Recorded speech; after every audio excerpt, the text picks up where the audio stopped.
such as group membership, how we define ourselves, how other people define you, and how these biomedical studies are designed, and the relevance of certain types of studies. So it'll be interesting. I don't know. Does this sound okay?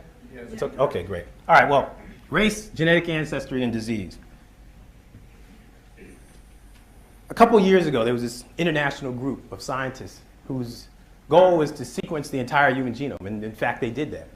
They sequenced the genome. It was about a little over 3 billion base pairs, these A's, C's, T's, and G's. These chemical bases that represent these letters are situated on these 23 pairs of chromosomes. And we see here 23 pairs. Can we dim this light a little bit? 23 pairs of chromosomes. There's 22 of these autosomal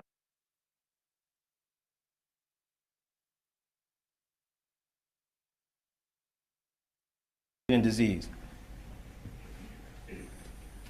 A couple years ago, there was this international group of scientists whose goal was to sequence the entire human genome. And in fact, they did that. Membership. They sequenced the genome. It was about a little over 3 billion base pairs. How other A's, C's, T's, and G's. Biomedical studies, chemical bases are designed that represent relevance of certain types of studies. So it'll be interesting. I don't know. Does this sound okay?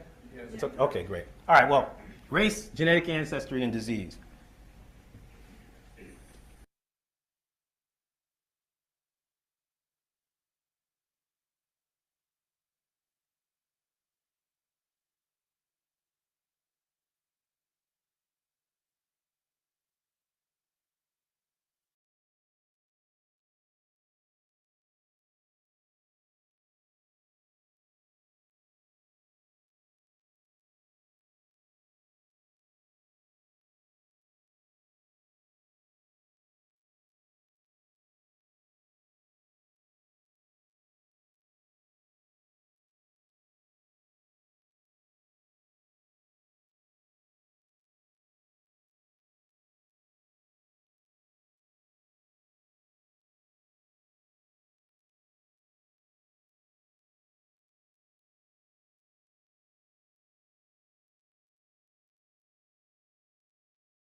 All right, yeah. It's a test run while I figure everything out. I'm experimenting with some things, see if YouTube block it, see how that works out, and try some things. Good.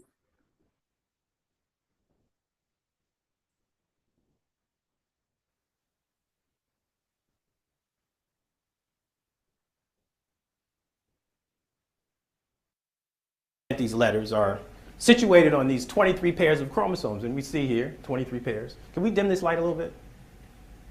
23 pairs of chromosomes. There's 22 of these autosomes, we call them.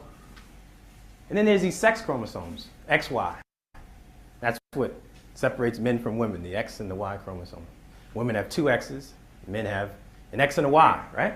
See that little piece of DNA there, the Y? That's what created so much havoc in the world. That's why I'm a male. I got that Y from my father. But anyway, I'm going to show you some pretty interesting data and show you some more pictures of this Y chromosome a little later. So when we talk about race, race is interesting because for a very long time, even before modern genomics or modern genetics or evolutionary genetic thinking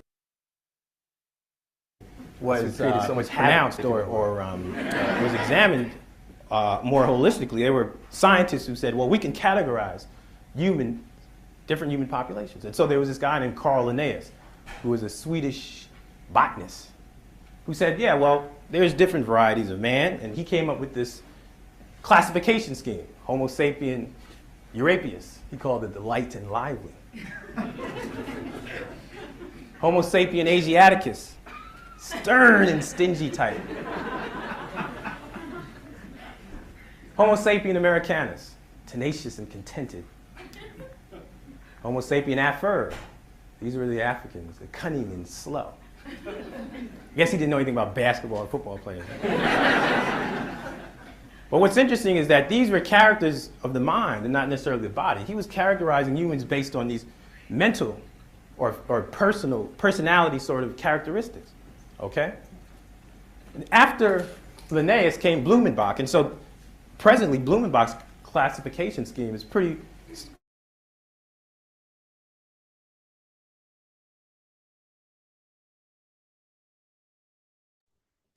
Yo, everybody. Yeah. What's up? I was gonna try some things today, man. I don't know if it's gonna be strike worthy. We're gonna see how it works out. Because I want to have I want to have different conversation around certain topics, and I was kind of wondering if I can just use TikTok videos to kind of set everything up. So that's what I'm trying to see if YouTube will let me rock out.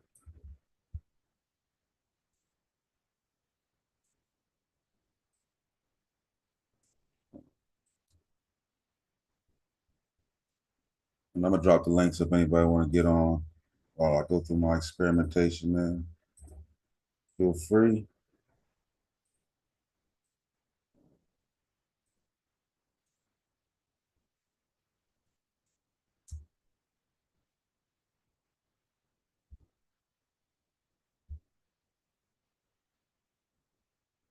All right, boom.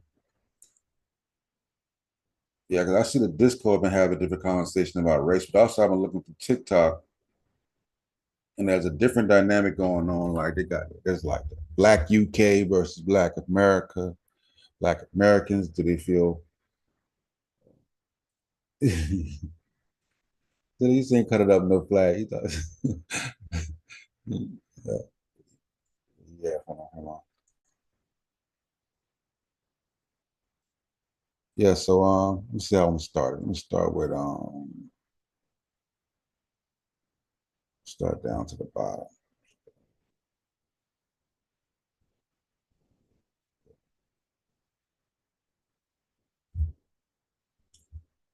Yeah, so share my screen. This is a topic I saw Idris Elba speaking on. You follow this story. And it's a conversation that we've been having too, and just want to get people's opinion on it. And just tell me what you think. All right. We'll see how it works.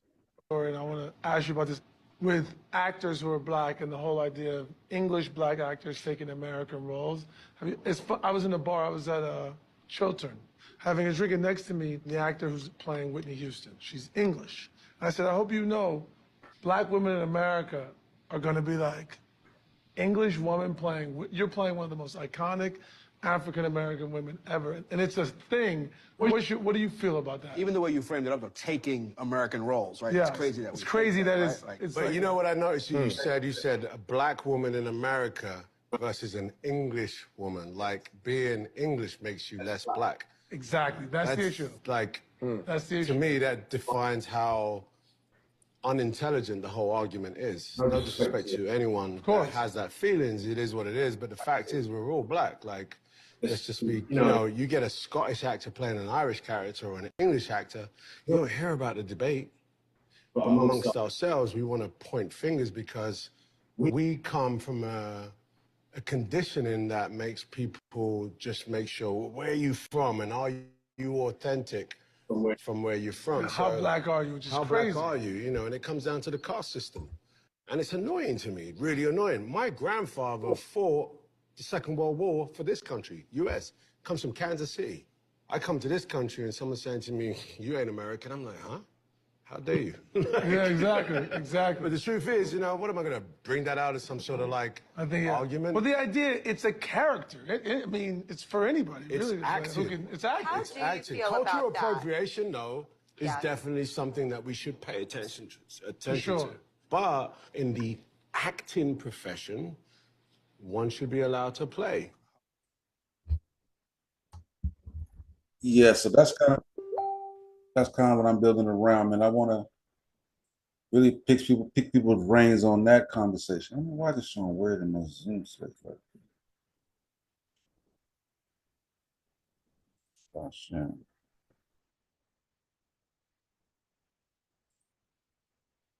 And that's basically where I want to pick people's brain on, and y'all work me while I get everything set up,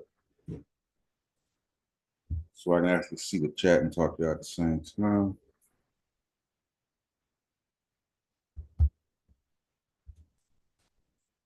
Yeah, so I was basically figuring out, like, because I got my own opinions on blackness is race, and basically trying to figure out, can we even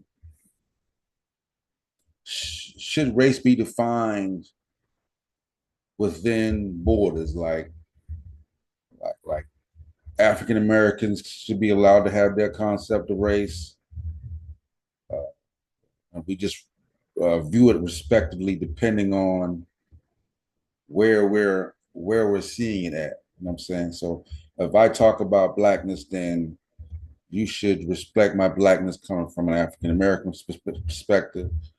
And then if you talk about blackness, I should respect it coming from if you're from the UK, then from a UK perspective. So I'm thinking along those levels. Should it be addressed like that? You know what I'm saying? So that's basically where I'm looking to go at with it. So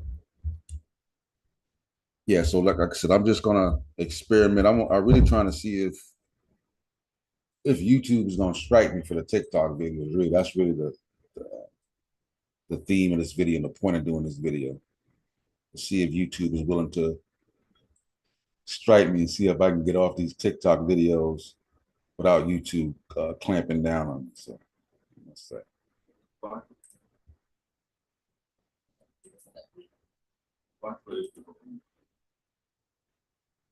One second.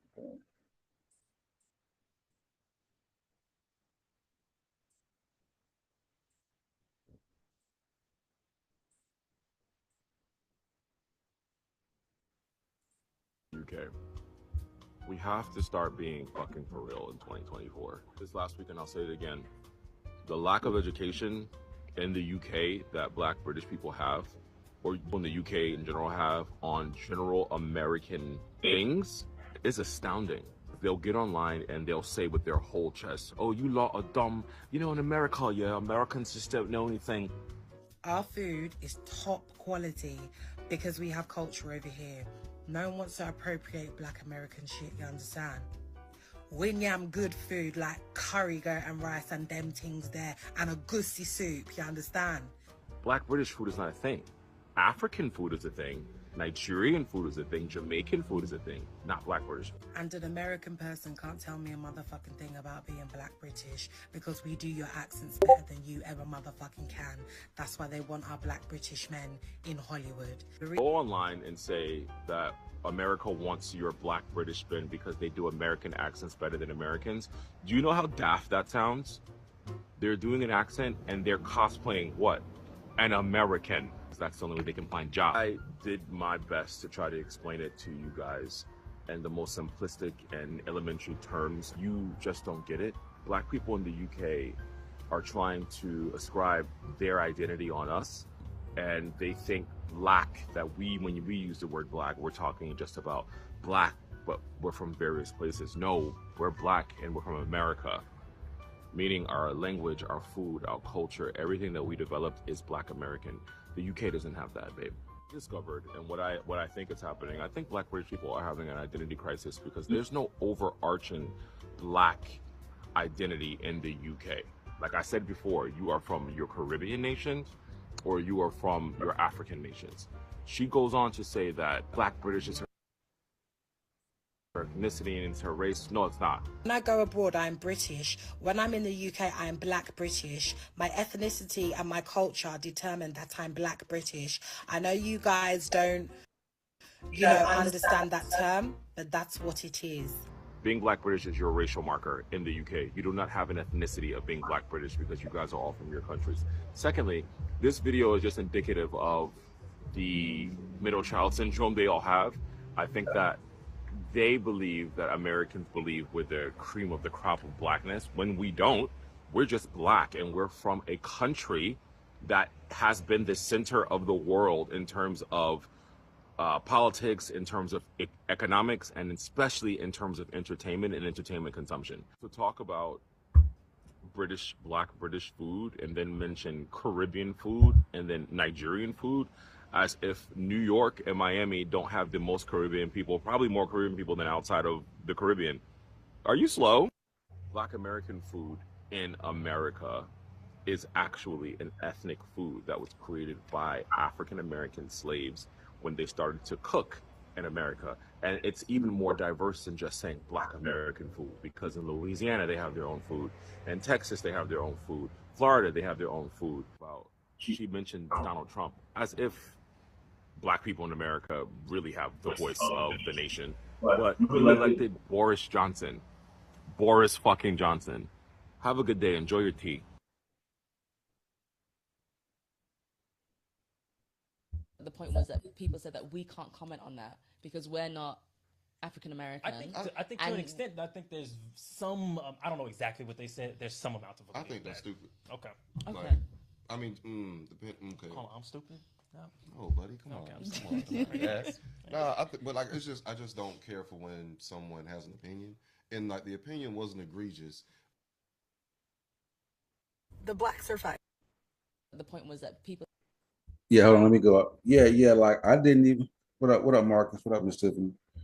Yeah, so like I was scrolling through TikTok and not even realizing like that there's a Black British like controversy type thing going on. You know what I'm saying? And I've been noticing too, if YouTube don't strike me, I've been figuring out a cool way I can do clips and I can damn make a show strictly by using YouTube. So if they don't strike me up, I think I need to show their doggone channel. Just to make sure they get exposed.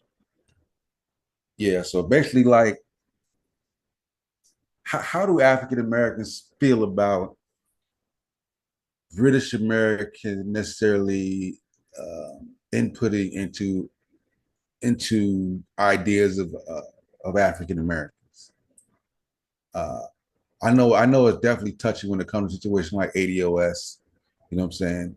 And it's funny with the conversation around race. Even though we can both say we're Black, we still, African Americans and people from the UK, there's still like a disconnect there. Like, you know, we know that we know that we can say, oh yeah, we're both Black, but we can both agree that there's a disconnect between the UK and the USA in terms of Black Americans. You know what I'm saying? I think we're still viewed, in a lot of senses, we're still viewed, and probably because we're in the USA, we're viewed from the lens maybe no different than a continental African would look at us. I think that, in my opinion, I think people from the UK kind of view us in the same manner as people from maybe the continent, people from other Caribbean places. They view us in that same light. You know what I'm saying? We get some negativity from that, we get some positivity from that. But you know, it is what it is. But let's hear her piece on the Brits and the Black. People said that we can't comment on that because we're not African American. I think to an extent, I think there's some. I don't know exactly what they said. There's some amount of. I think that's stupid. Okay. Okay. Like, I mean, okay. Hold on, I'm stupid. No. Oh, buddy, come Okay, on. I'm Come on. yes. Nah, but like I just don't care for when someone has an opinion, and like the opinion wasn't egregious, and then like somebody you don't know from Adam and Eve that says, "Oh, you fucking Brits, you shouldn't be talking about none of this in general." Like, Yeah. you got eyes, you got ears. Mm-hmm. If it's not egregious, if you're coming from a place of hate, just being nasty, why do you care? Like, Isn't it fair though to say that sometimes a person maybe it's not you're not allowed to form an opinion, but if you come from a totally different culture or a totally different context, it's easy for an outside person who's from that context to be like, "Hey, you're missing part of the story." But, so your opinion is misinformed. So it's like okay, because cool. maybe you're not from. And when I say like it's not egregious, you're not being disrespectful, but there's also like you were saying like an extent of maybe where your opinion. Maybe it's just you maybe don't know what you're talking about. Yeah. Like to know where I think we try and stay within our limits of what we know, and in terms of that, that's something. It's entertainment and it's on a global scale. And we're not talking about like. I don't think it's that serious. I Like, could yeah, never because we like, talk about British shit all the time. Like, No, you know, but my thing I'm is, not- I think with like the US, and if the US wants to be seen as number one and wants to be seen as like the best, and everybody takes in their content, then you also have to accept that everyone's going to comment on what's going on. But on the reversal, because Americans don't tend to take in the content from other countries, that's when it would be weird for you. It would be weird for you to comment on something that happens in France, because how much French content are you consuming? Unless it was on a global. The US, do it all the exactly. time. But the Yeah, US we do has that. kind of Exactly, we pushed do that all the everything in our faces. So unfortunately, we know way much more about the US than we'd most likely care to know. So or want to know. So then we have more commentary. The blacks are fighting. The blacks are going at it. You under TikTok Rock if you have not seen that the black Americans and the black British are going back and forth. It's a lot going on, so I'm gonna just tell you what the internet is saying. Okay, your girl here makes a video about black British people. Okay, so then she responds and makes a video about how black Americans cannot be talking about black British people. Let me just tell y'all, the girls are so freaking pissed. Okay, she said, we are the laughing stocks of the black community in the continental streets across continents. They are laughing at black Americans. I'm gonna lie, she ate the most when she said y'all need to focus on national security. For her to say we the laughing stock of the continental streets, it hurt. You hurt me, sis. After she ate us the fuck up, she ended it with, but black people shouldn't be divided and fighting. And I was like, you right. So let me just tell you what the internet is saying about what they're saying. So the internet is saying that everybody knows that everybody wants to be like black Americans. Hollywood culture, fashion culture, hip hop culture, all American, and y'all eating it up. The internet is like black people have no culture or identity or no food or no heritage inside of America. Other internet was like, we are overpopulated and undereducated too. But I don't know. Y'all let me know what y'all think. Love y'all. Bye. Yeah. So that's kind of what I've been hearing a lot of when I've been going through looking through TikTok, and I don't want to put the opinions of a few individuals from the UK and a few individuals from the US and make that the whole construct of British UK thought, and vice versa. You know what I'm saying? But there's some things I hear, this is kind of disheartening. Because some of it's kind of disheartening. I can't even front, you know what I'm saying? But because you get that, it's like African Americans have like a weird space in history. We got like a really love-hate relationship with black, the quote unquote black people abroad. Like, you know what I'm saying? They love us, they hate us because they love us. You know what I'm saying? And they love to hate us. So it's like it's a weird dynamic going on. And it's not till you hear other people give their spill on it till you kind of get what they're saying. So let me play the next clip. Can't even name the ethnicity. We American, it don't matter. We claim the country. The country don't claim y'all. Y'all can't say y'all English. We claim the country. The country don't claim y'all. Where you from? Me, I'm from Angola. Where was you born? I was born here. So how the hell you from Angola? Get the hell out of here. Have you been to Angola? Yeah, Angola. Have you been there? How long? You spent school there? I've been to Germany, but I'm not German. Hell no, I'm black. I'm American. Claiming America. That's all about America claiming me. UK not claiming y'all. They convinced y'all to say that y'all not claiming them. Nah. The point was that people said that we. Yeah, Joel, what's good, man? What's good?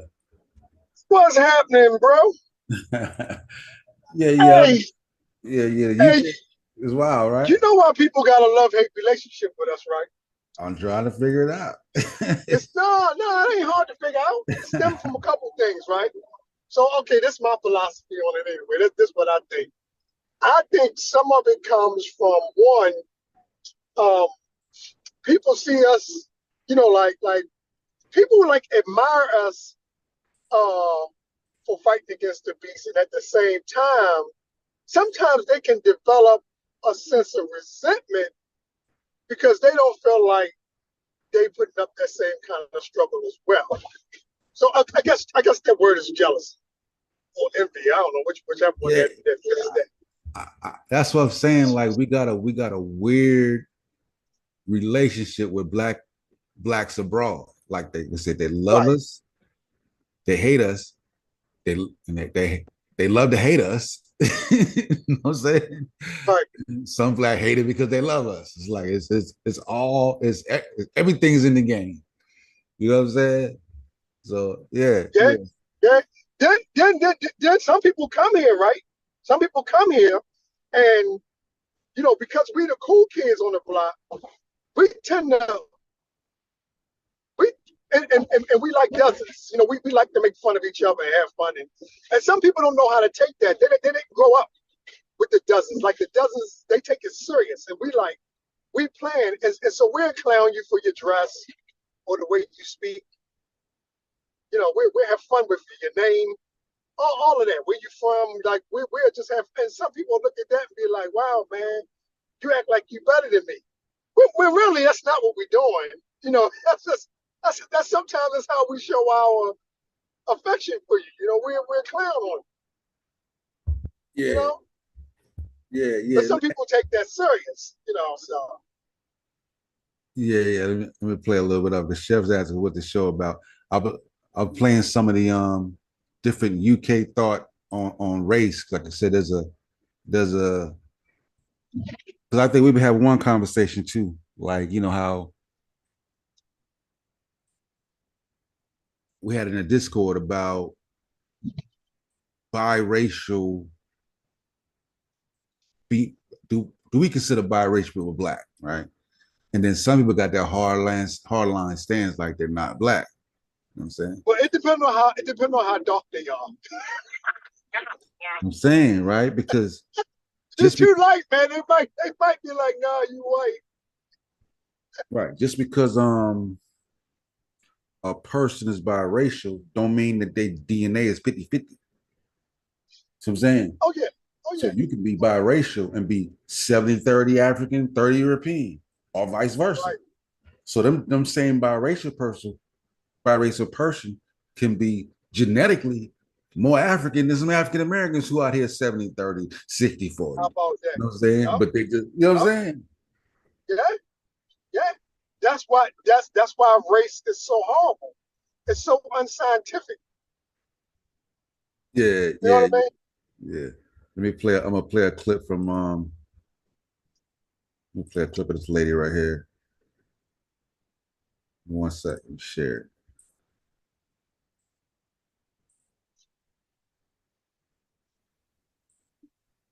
Especially if you're in a biracial relationship. Might be too low. Look at that. Might be too low.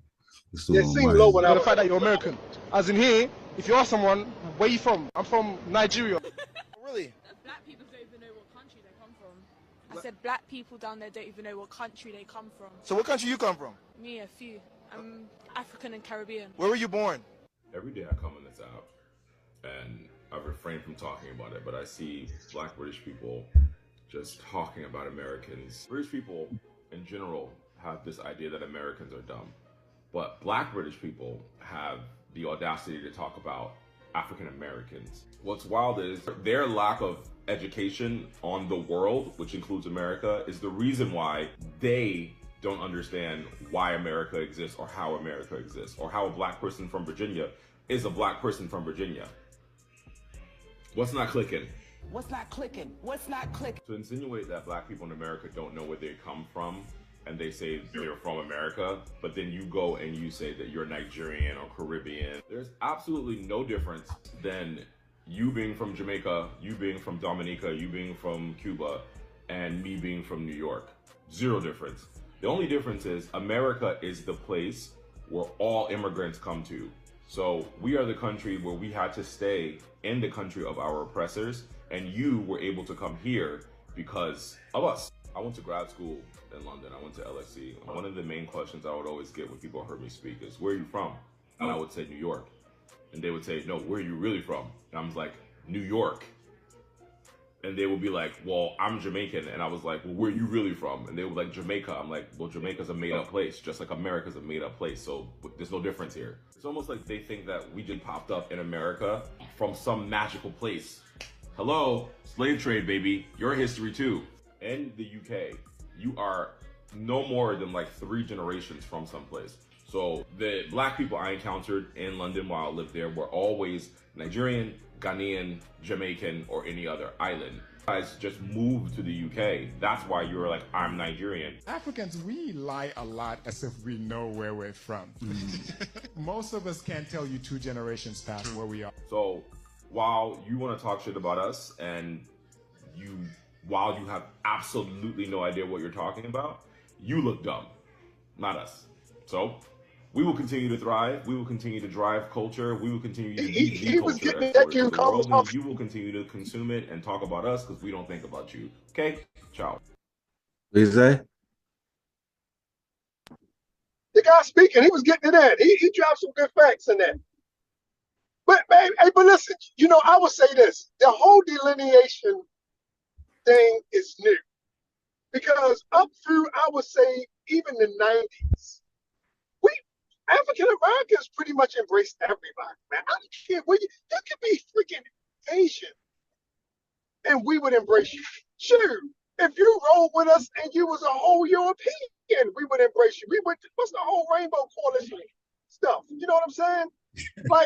So we as a group of people just started carrying it like, no, man, hold your own, and it's because certain groups come here and then they try to look down on us, try to act like we dumb, or we weak because we still in a bad situation in America. Like, they don't know the story of what happened here. And so they just look like, oh, well, I'm free. We don't have the oppressor over out here, when they really do. But anyway, they'll say, well, we don't have the oppressor over out here. Well, how come y'all ain't free? And so so right now, we kick up a stink because that's disrespectful. What you need to do is learn my history and figure out what's going on, what happened here, so you don't take that negative, uppity attitude when you finally hit this land that, like that guy said in the video, we got you over here. you follow what I'm saying, man? I mean, really think about it. You didn't hear none of this talk about this person is that and that person is this in the 90s, especially in the 60s and 70s. Everybody, we as a people just embrace everybody. What you think? You don't think so? Yeah, but the whole thing is like, were we too nice? Just like welcoming everybody. I mean, how's it working out? Man. How's it worked out? How's it worked out, Joe? Like, we should. I think we should have demanded a little more respect, a little more like you know what I mean? Like, bro, we like you know how they like, nigga, we really die for this shit. We really die about this. You know what I'm saying? You know what I'm saying? We I don't mind you having an opinion, but it's like, when we really died about this shit, like, don't be talking about we ain't got no culture. You know what I'm saying? Like leave that out the game. Let's have conversations about something else. Like, don't do that. You feel me?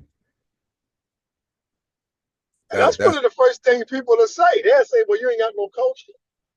Failing to recognize the American culture is influenced by us. Folks, it's very little you can mention. Maybe a potato salad with raisins. We ain't got nothing to do with that. Yeah, definitely. But besides anything else, you know what I'm saying? We influenced it. Yeah. You know what I'm saying? Come on, man. And like I said, it's so simply because people don't know the story. They don't know our inventions. They don't know what we did here. So,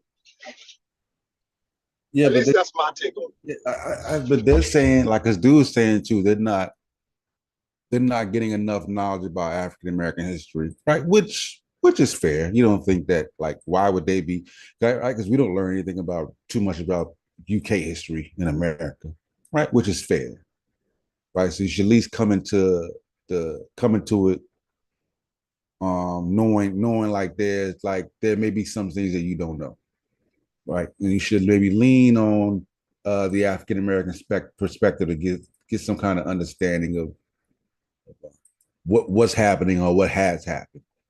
You know, so yeah, so this is some shit I just found scrolling through TikTok. Like, I'm trying to find a different way to go about it. So I'm gonna play another. Like I said, I didn't even know there was a thing. I would just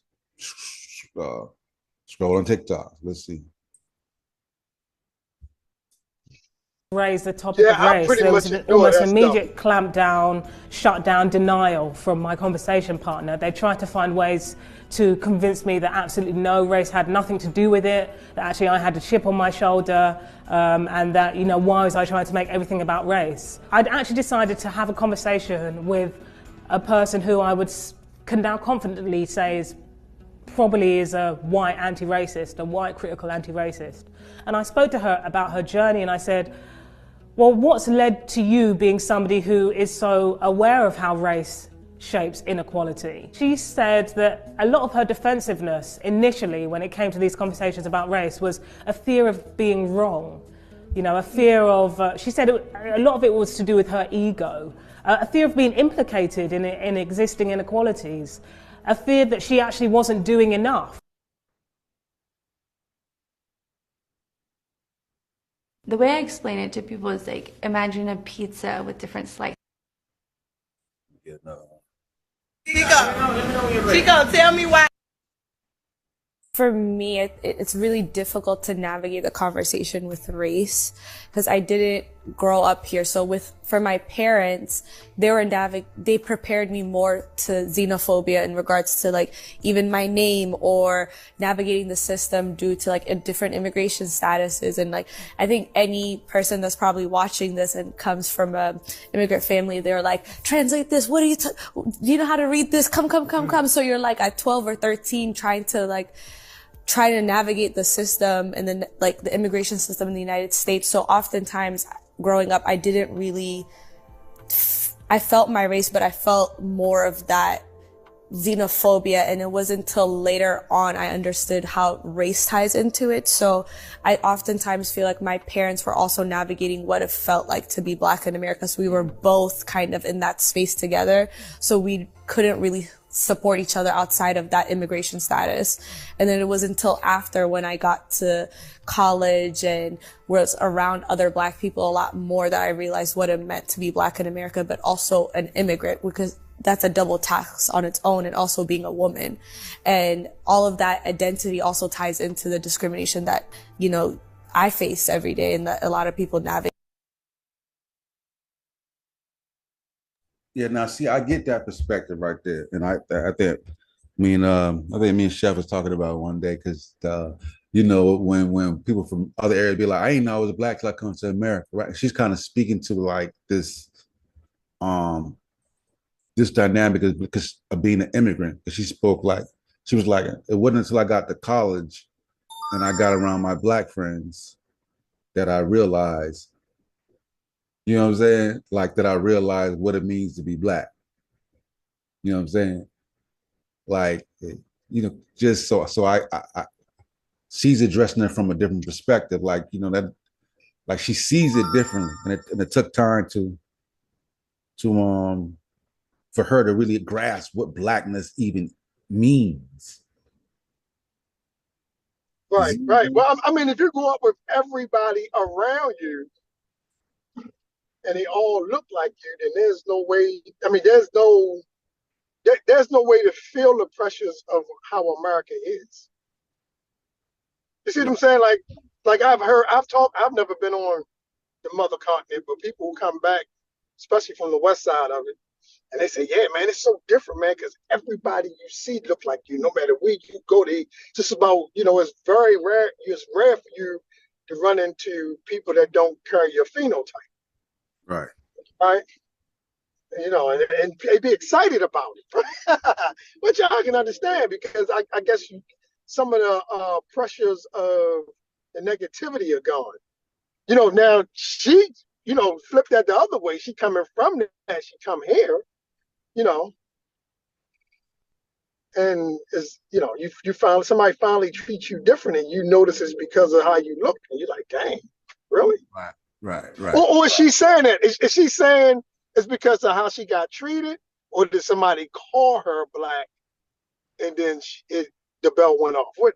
I mean, how was she put it? I think it's both. I think it's both because like they have no lens to even identify what the Black experience is. Like if everybody is experiencing everything and everybody's Black, then you don't know any differentiation between treatment. But when there are other groups around you and you are witnessing other things happen based on color, then you're like, yo, I'm Black. Right. You know what I'm saying? You maybe like, okay, I see what y'all mean when y'all say, you know what I'm saying? Well, Black Lives Matter and all that stuff. Yeah, so yeah, I see. Yeah, that's a real thing. Yeah. So like it's different getting everybody's perspective. And I remember seeing do you see the Tyler interview when she was on the Breakfast Club? And they was she was like, she ain't Black because in South Africa, she would be considered colored, and that caused a big firestorm among even African Americans. He's like, yeah, what do you mean you ain't Black? Because they're like, yo, that's not the concept is different. That's why the argument about it being a social construct that we were having in Discord is crazy. We know it's a social construct. Now, does it have some biological realities to it? Yes. There's certain things with certain groups, certain races, yes. But the fact that it can switch and change arbitrarily depending on where you are, what country you're in, what continent you're in, what state, tells you that it's a social construct. You know what I'm saying? Yeah, so she was saying, I didn't mean to offend African Americans when I said that, you know, just that in my country, South Africa, I'm considered colored, not Black. That's something different. You know what I'm saying? Man, only the ignorant get offended by that. They're not paying attention. They're not listening well. Yeah, that caused a big little firestorm. Let's see what's. This shit. Though. You said, was we gonna do what? Yeah, I had clipped this because I thought this was just hilarious. Listen. You said, was we gonna do what? Rob the store. You asked us, was we gonna rob the store? Why? Aren't you gonna do it now? What, rob the I store? just wanted you to wait until I got my stuff so I wouldn't have to be a... Can Black people be? That's horrible, man. She said, man, let me get finished shopping and get up out of here. Then you can go ahead and do what you got. Around the stove. I just don't want to have to dad there. Take this shit. She's like, I ain't even gonna dial 911. I'm gonna take my stuff and go home. Yo, I can't. You can't even. That's messed up. Yeah, that's polite racism, bro. You can't even be mad at that. She ain't even mad that they want to rob the stove. That's not her issue. Yeah, she's like, I'm good. Let me just get my stuff. But I'm gonna tell you something, man. I was younger. I got a mall up around my way. It's called Towson Mall, and I'm chilling, and I'm walking, and I walk past the car, man, and the people locked the door. And I remember how I felt. I was offended. I was like, what the? Think about the carjacking. so hey man, when somebody does that to you, man, you feel some kind of way about that. You know what I mean? He said, man, listen, if you gonna rob the store, man, I don't want to have to load this to unload this, man. You can do it now. Like, that's real though. I kind of respect grandma for that right there. I respect grandma for that. Right? No, man, you buddy, I don't respect her for that. No. You buddy. That's horrible. I ain't even have a gun. She asking me if I'm gonna rob the store. I ain't even got a gun. Wait a minute, got that lady. They might have fit the look, like yo. Man, come on. All of us, but you fit the freaking look, Sosa. She said, listen, I done been in the store where niggas robbed before. Y'all look like the type, man. Just let me know, man. I'm too old to be running around. No. Let me ask you this. Can we be too mad about it since? So say that store been robbed like 5-6 times, and it's been one of my folks. Yeah. Can we be too mad about being stereotyped? No. Because if you walk down the street and you get punched in the face by an Asian 4 days in a row, the next time you see an Asian, you flinch. Like, you know what I'm saying? Yeah, that's just you know, the realities of being human. Like, yo, you know, so we work with consistency. You know what I'm saying? Miss Tiffany said she ate. But here go where I wrestle though, Celsa. Here go where I wrestle. How come we not scared to death of white men? Because white men been known to shoot stuff up. These fools will write all kind of messages on their guns and go just blaze up the town. Hey, I'm How gonna tell come you everybody don't jump? How come? the thing. So Listen, how come everybody don't jump we when don't you jump. see a white man? Huh? But here's the thing. In Atlanta, right? I remember when we saw like 3 white people in a neighborhood, right? Because everything is a lot of areas just totally black for like large areas. I mean, just for miles and miles, right? And I went and picked my homeboy up, and when he got in the car, he was like, "Yo, you seen them 2 white people walking?" You know what I'm saying? Like, right. It set off an alarm because we're not kind of like, yo, what the hell what the hell white people doing over here? I ain't never seen them live. You know what I'm saying? Right. Because when you're in that type of experience, you do get a radar go up because like, yo, why is, you know what I'm saying? So it does happen, but school shooting ain't so frequent enough, like to where you that worried about it. But in the back of your mind, if you're in an area and a white person comes walking up, you're gonna be like, yo. I'm saying, even like if you ain't from the neighbors, you be like, what the hell? You're gonna be suspicious though. You're gonna be like, what the hell he doing here? Right. You start asking niggas like, yo, he live right here, yo, you know him? Like, what the hell? You know what I'm saying? I think that's especially if he got on a long black trench coat. Right, then you should probably push right up on him, get close. So if he go do something, you can deal with him. Goddamn camouflage pants. Yeah, you're like, okay. Hey. All right, so then stereotypes is just part of the human experience. Yeah. Most like in psychology, they'll teach you that most stereotypes are actually accurate. You know what I'm saying? Like, you know what I mean? Outside, there's some racist trope, whatever, but most stereotypes is based on what we consistently see. Like that's how we shape the world around us based on stereotypes. Or what's consistent. We should reword that. What's consistently put in our face by the freaking media? Because I don't see none of this stuff in my neighborhood. I'm sorry. Okay, what's a Mexican stereotype? That they live together in large. A bunch of them live in a house, but I do have that up the street from me. Is that real? Yeah. You see what I'm I saying? got that up the street from me. It's about 4 families in this joint. Exactly. See what I'm saying? Like, so it's a stereotype, but they're real. You know what I'm saying? So those are, I mean, African Americans run fast. West Africans are the fastest people on the planet. That is, you know what I'm saying? Right. That is a real thing. Now the chicken thing, everybody loves chicken like that. I know. Yeah, that's just dumb. Yeah, right. And watermelon. Everybody like watermelon too. Right, if you don't, you messing up your health. This is the time of year to eat it. Right.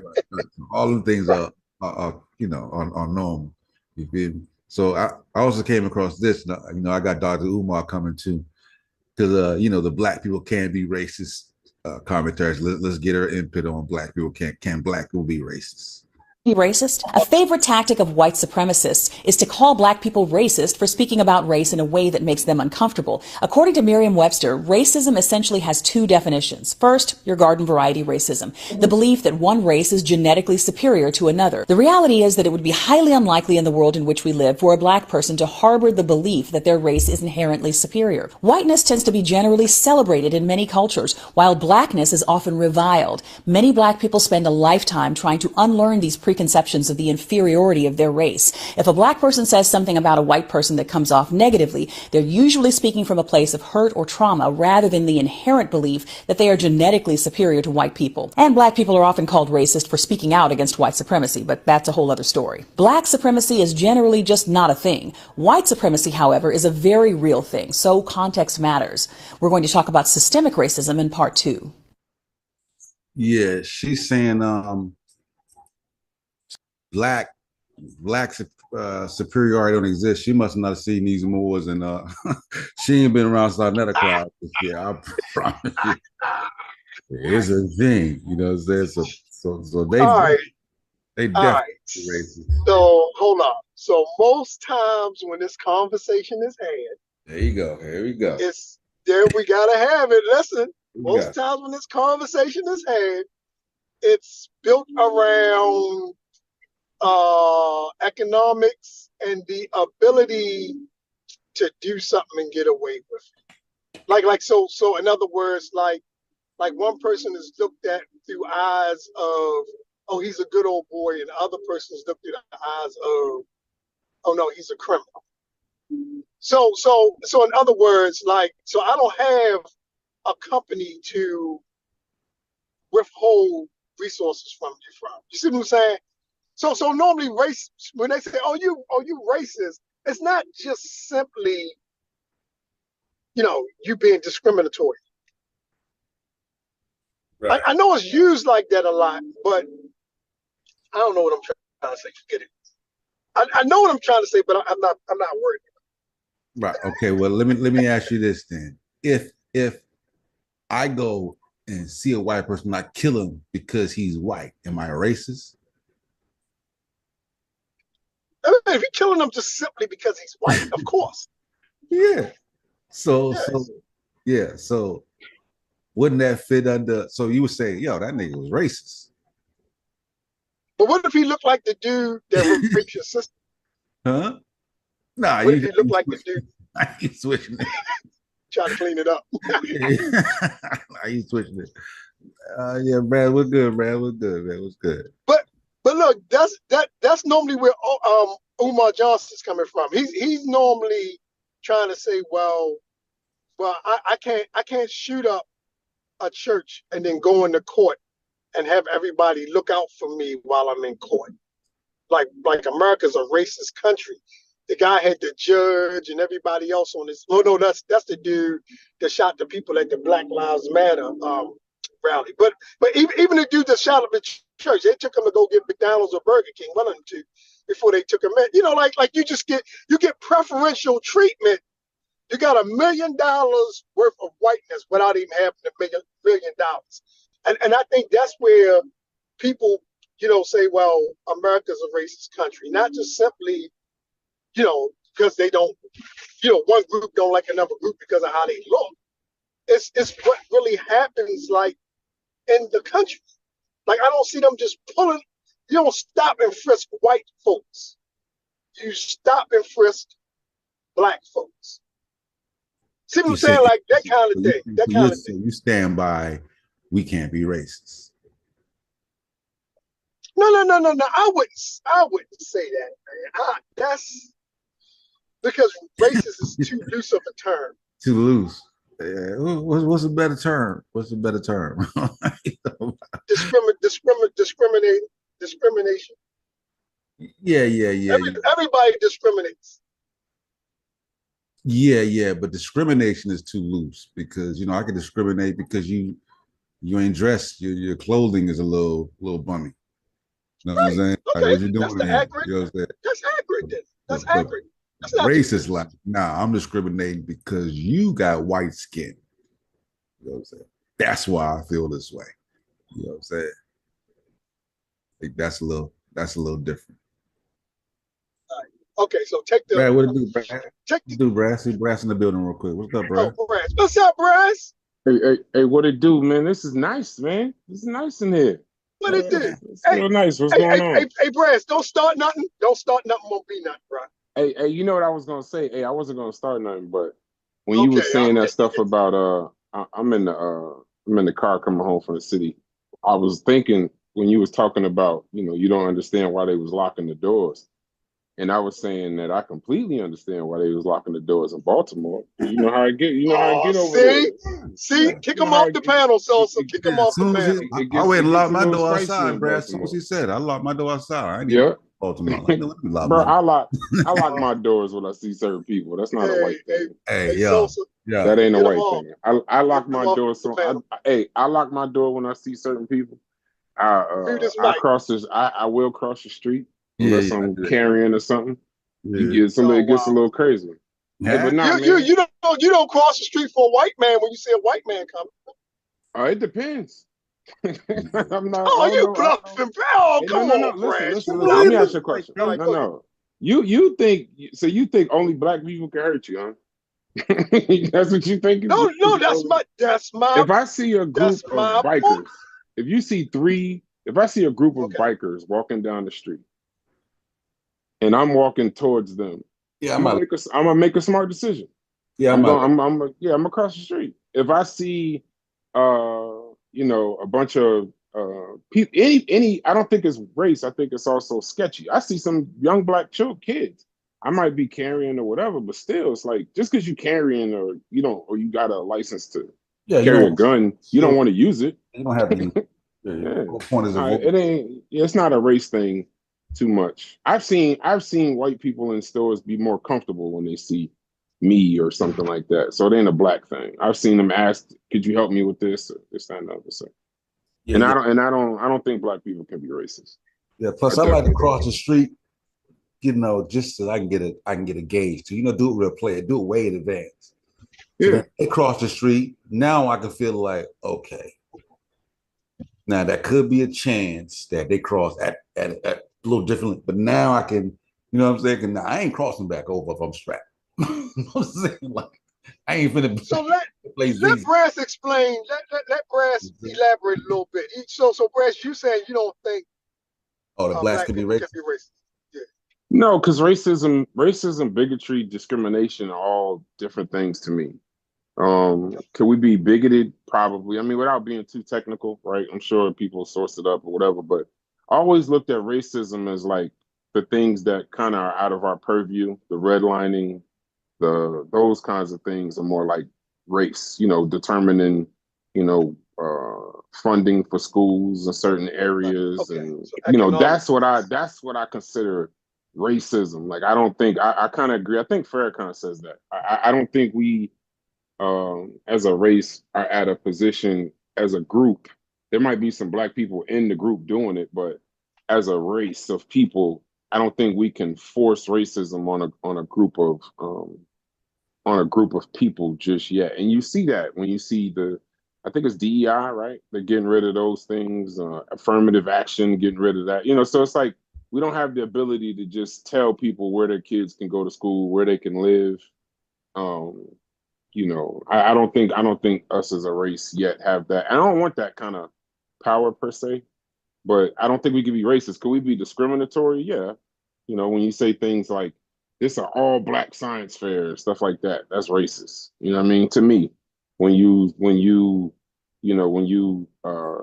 you throw a party and you only want black people to come and you tell a white, yeah, you can do it. So that's more bigotry, right? That's more discrimination to me. Or calling names. You can call somebody a name. We all got lips. You can do that. But racism is deeper than just names. See, I separate along. Black people can apply systemic racism. Okay, I can get with that.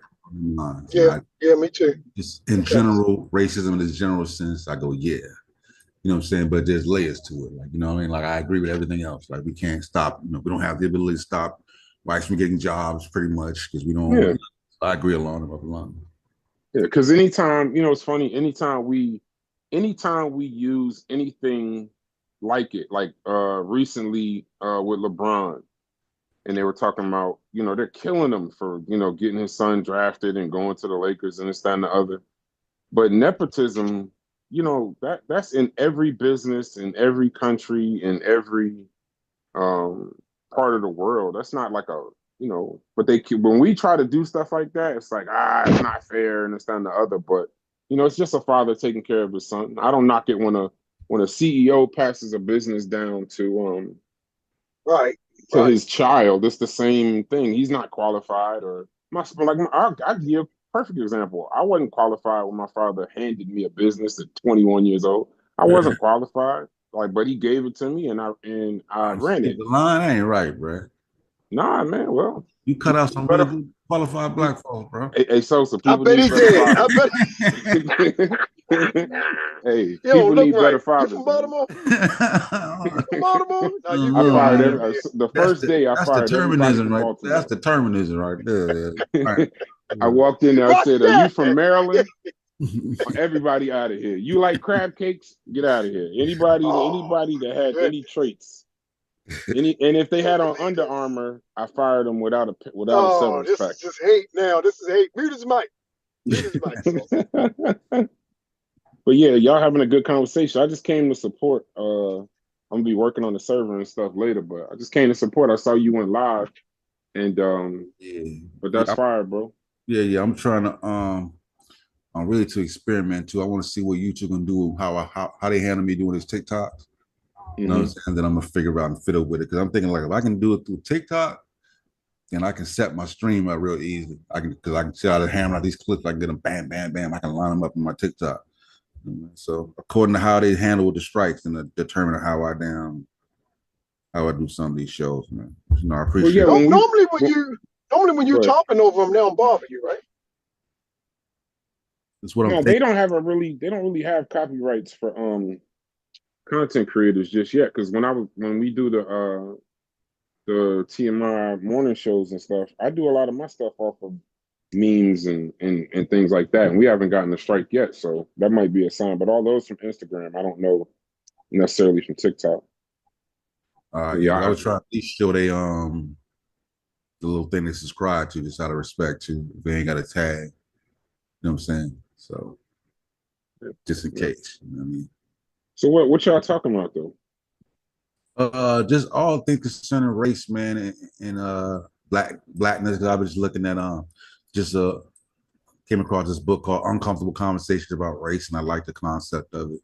You know what I'm saying? So, and then I started looking into it, and then you find like on TikTok, there's a black UK versus US going on. Really? Whereas, yeah, certain people from the UK, I played some of that earlier, certain people from the UK is saying, you know, African Americans don't know where they come from. They ain't got no culture.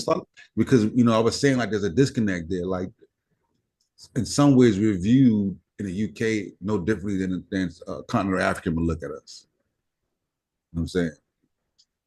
So we're kind of viewed in the same lens. But a lot of times, because a lot of the people that in the UK move there from either Africa or the Caribbean, you know what I'm saying? Yeah, that's what I would say. I mean, it's not, I don't know how many transplants, if they've tracked it, I don't know how many transplants from the United States, African Americans going to the UK. It's probably a few, but I know for a fact they have a strong Jamaican population, a strong African population. Yeah. So I would say it's not like they're gonna go to the UK and feel different. No, it's almost like it's easier to get in the UK than it is in America. So I mean, the numbers are so skewed. You know what I'm saying? Like, no, I would definitely think so. It got it. And I mean, proximity would help, but then the other part is just United States. I don't know what it's like to try to get into the United States per se. I know, right? I would assume it must be, with the amount of complaints and different things going on, it must be kind of difficult. Must be. I would assume, looking at the Mexican status, it might not be as difficult as you think. Well, I mean, getting here legally. Well, no, he mean legal, yeah. I mean legally. I mean, I'm pretty sure you can just listen. I went to California, bro. They got an outlet mall right at the border of Mexico and I want to say that's San Diego. While we were shopping, I watched people walk over across the border with the unfinished wall, like not even 100 feet away. Nobody stopped them. They just walked. Matter of fact, one person was running with kids. They started cheering. So it ain't that hard to get into the United States. Legally, it's probably harder to stay, with that visa. If they don't deem your work valuable, they don't deem what you're doing valuable. So you're gonna run into them issues. I got coming up next a conscious community favorite. Well, Dr. Umar Johnson. Yeah, I was wondering why you had Umar behind this. It's a wild. That's the King Kong. That's the King Kong of consciousness, right? I was trying to I try to get a good range of different perspectives on it, even if I don't like the perspective. You know, I'm trying to get this some airtime, so we'll see what Umar talking about on race. Well, I also tell black women, if you're going to go I get could you say an something. African man from the continent, you're going to have to understand that the way in which you talk to black men in America will not be tolerated over there. Why the fuck is it tolerated? It's not tolerated here. That's what we're trying to tell them. Well, over here, I want to say this to us, though, because we try to act like the way sisters treat us doesn't have a history that we are not at least partly responsible for. Let's be honest. The black woman has had to hold down the black house by herself, although imperfectly. She's had to do it by herself since the mass incarceration of black males began in the 1970s. So when a sister says, I don't need a man, because she couldn't find one strong enough to hold her down, or when you meet a woman and you say, sister, I'm strong enough to be your man. You ain't got to work or you ain't got to pay the bills or whatever. Pull back. I got you. And she can't do it because all the other men before you who disappointed her. So what I'm saying is, black men, we got to be patient with our women because we created that personality. We have to be And the held strong- accountable for their poor selection. No, you have to be held accountable because they have a poor selection. And this is why they hate. What? That sounded like a Some of the backhanded wildest compliment. he makes some of the wildest generalizations off of like, and then he has a skill where he'll always throw in like something you can agree with, the mass incarceration of black people in the 70s, and then you listen to the rest, you're like, man, come on. Yeah, because he told me, I said, you did it to yourself. Yeah, A mass see, that incarceration last myself. part. Yeah, that last part just threw it all the way away. Right, because he hit it with the we did it, and then hit the sisters with they don't know no better. Yeah, like a bap bap. yeah.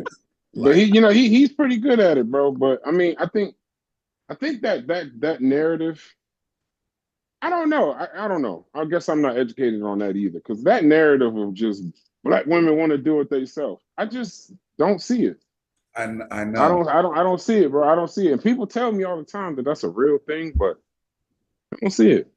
I guess I'm just not facing it. I've heard in rap songs, but in real life, like they definitely want to just be married and have black men. You know what I'm saying? It's not reality I see. You know what I'm saying? But that narrative. I guess you need a female maybe to speak on that, but I've not seen all these random females that are just like, I don't need no man, I don't want no man, and all of that. Like I'm curious as to where they. I mean, I've been married for a while. That's why I said I don't know. I could be wrong. Maybe a female would rather speak on that, but I got 6 sisters. None of them are saying it. And they live all over the country, represent, college educated, this or not college educated. None of them said that. Not one. Right. What do you say, Joe? Wouldn't we say that a lot of that just really just comes from like people who wanting security, like from resources? Like, so people will change up what they're doing, to try to make sure from a resource standpoint, they getting what they want. I don't know if we should just say it's simply because a woman can't find a good African-American man. I think it's, people want to feel secure. And if it's taking a long time for them to find a good soulmate or husband, they're gonna get out there and grind. That don't mean that it's something that another male did that drove them to that. It's America. America says get resources or become homeless. So what the heck? Yeah. I don't know. Being married is a cheat code.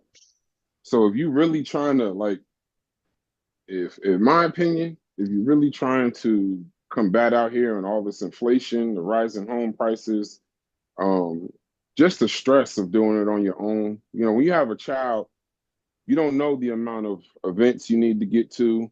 You don't know the amount of things you need to pay for as they get older, stuff like that. So I think that narrative, right, it's good for marketing. I know Dr. Umar, I don't know his qualifications per se, but I know that's a good narrative. He's supposed to be a child psychologist, not Yeah. a relationship counselor. Yeah, some type of, I'm not sure what Yeah, exactly. I don't know. I know he I'm worked not as sure. supposedly worked as a guidance counselor in Philadelphia, something like that. Yeah, I don't know. It's a good narrative. It's probably good for content. It's good for social media to black men don't do this. Black men constantly get locked up, this, that, and the other. That's a good narrative. And while I'm sure some of it, a percentage of it is probably correct, classifying black women as needing black men. I just don't. I wonder if other races have that conversation. Like, are Asian women out here saying, "Man, where are all the Asian men at?" Like, I don't know. I'd like to hear that perspective too. That seems to me like a race thing. Yeah, these Asian men need to boss up. They need to boss up. Yeah, that just sounds. You know what I'm saying? You see how wild that sounds? It's like I don't know. Like I don't know, man. I don't know. But like I said, I'm a little skewed. I'd rather let a woman talk about what she wants or what she feels because when you're married, I realize I cannot give relationship advice anymore because it's just like, you know, it's your opinion is, it's not that it's not wanted, it's just not realistic to somebody that's single or looking. So I don't know what the market is like. Maybe the market is like that. But I just know they've been talking about it for so long. It's just kind of hard to believe that there just ain't no black men or no good black women or no good black men. That's a little wild to me.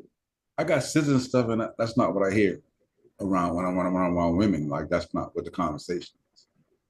Like, you know what I'm saying? Hey, I don't need no man. Ain't no, never. No.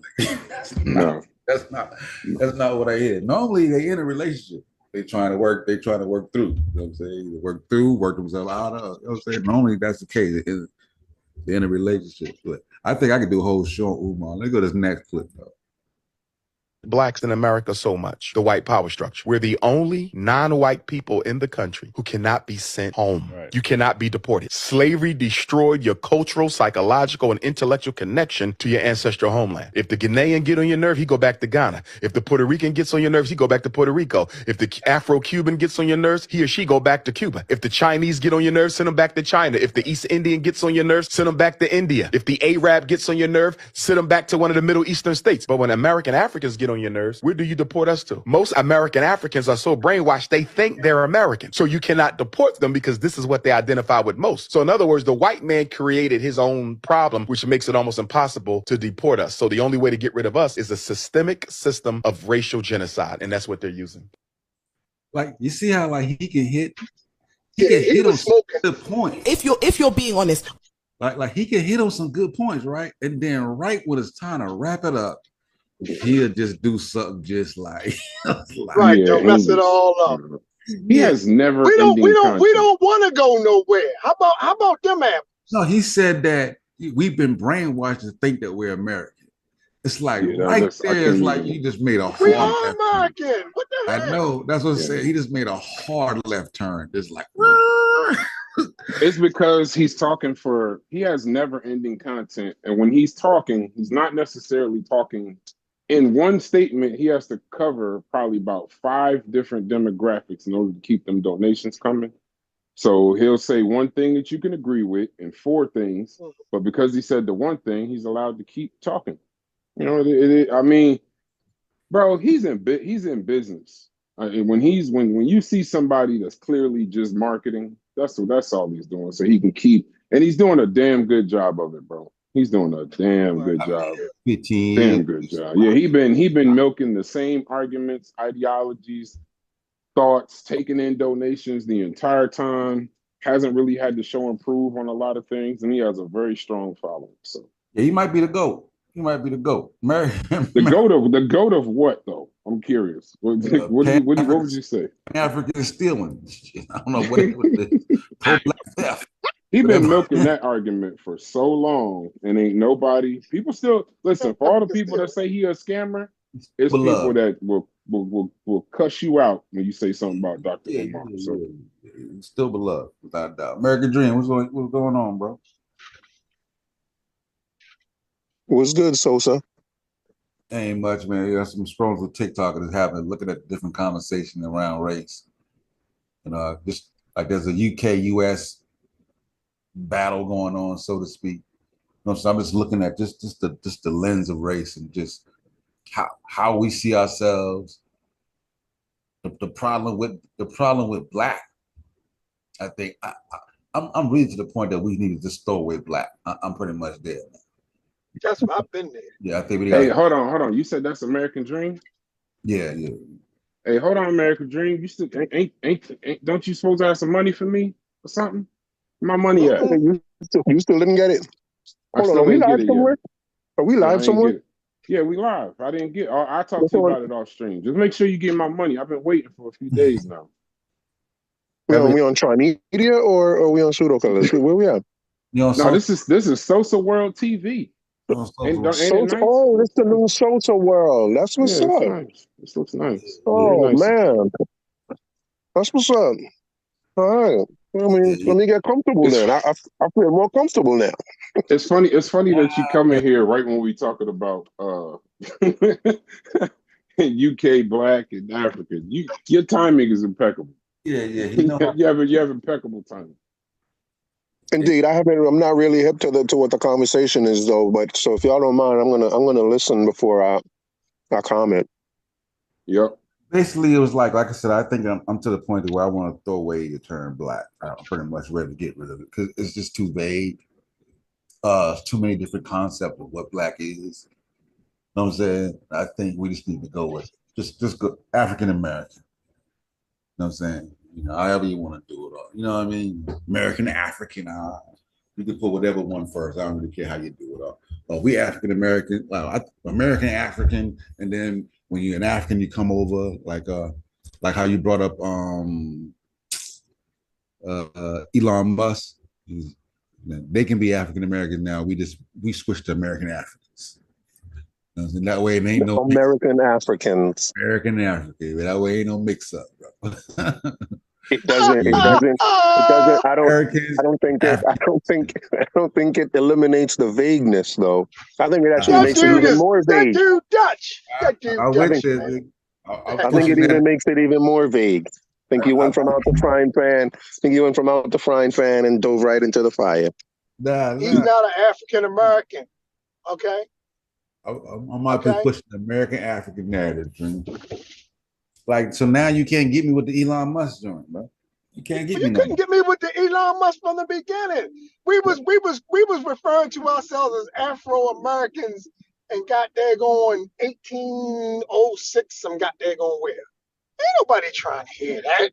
Listen, if Elon Musk, though, like he said, if Elon Musk, man, he's a Dutch. He's Dutch. He's Dutch.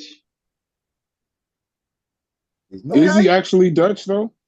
Or whatever the heck his parents were, they Dutch. Makes sense. Somebody look it up. Somebody look it up. That just racist. Where was Elon Musk? Dutch because he's white, Joe. That's just racist. If he wasn't born in America, no, he was born in South Africa. He's African. Yeah. Where his people's from?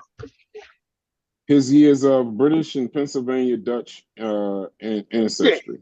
Yeah. His mother was born in Canada. He's a continental African. He ain't no continental African. He's Dutch. He's a colonizer. Okay? That's what he is. All right, so you just turned him all the way to a colonizer. Yeah, I'm all angry. I'm all in my feelings. He just like hey, what they call your man over there on your that's channel? Why black people can be racist, Brad. Dr. Cologne. Oh yeah, Dr. Cologne. Yeah, I'm working on something really big, really big with him. Yeah, shouts to Dr. Cologne, man. Yeah, this hip hop conversation. It's funny how it all goes back to race. I'm starting to agree with Sosa. Like race is polluting way too many conversations. You should see, since we did these videos on hip hop, how much race in the comments comes out. It's not even about music. It's not about this. It's most of the comments is about race. You know, the majority of them, honestly, not about music, the art, the beauty of it is just race. A lot of race comments. That's why science needs to be taught. Oh yeah. I mean, the argument right now on race being a social construct because Dark has made the statement that there are some biological realities of race, which is true.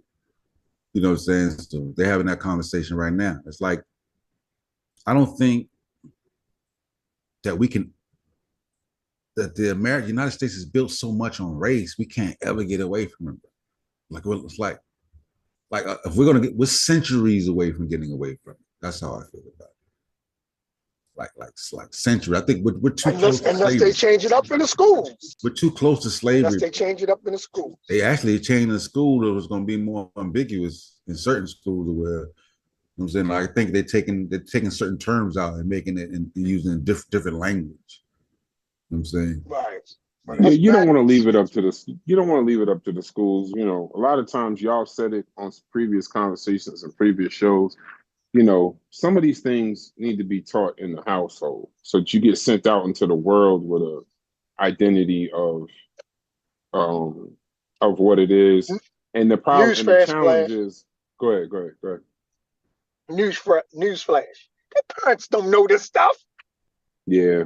You know, it's funny. As I was saying it, I was sitting there remembering how my grandmother was telling me it was we coming was to you. Indians and all kind of stuff. Yeah, I just realized, like, yeah, maybe that's not the best place.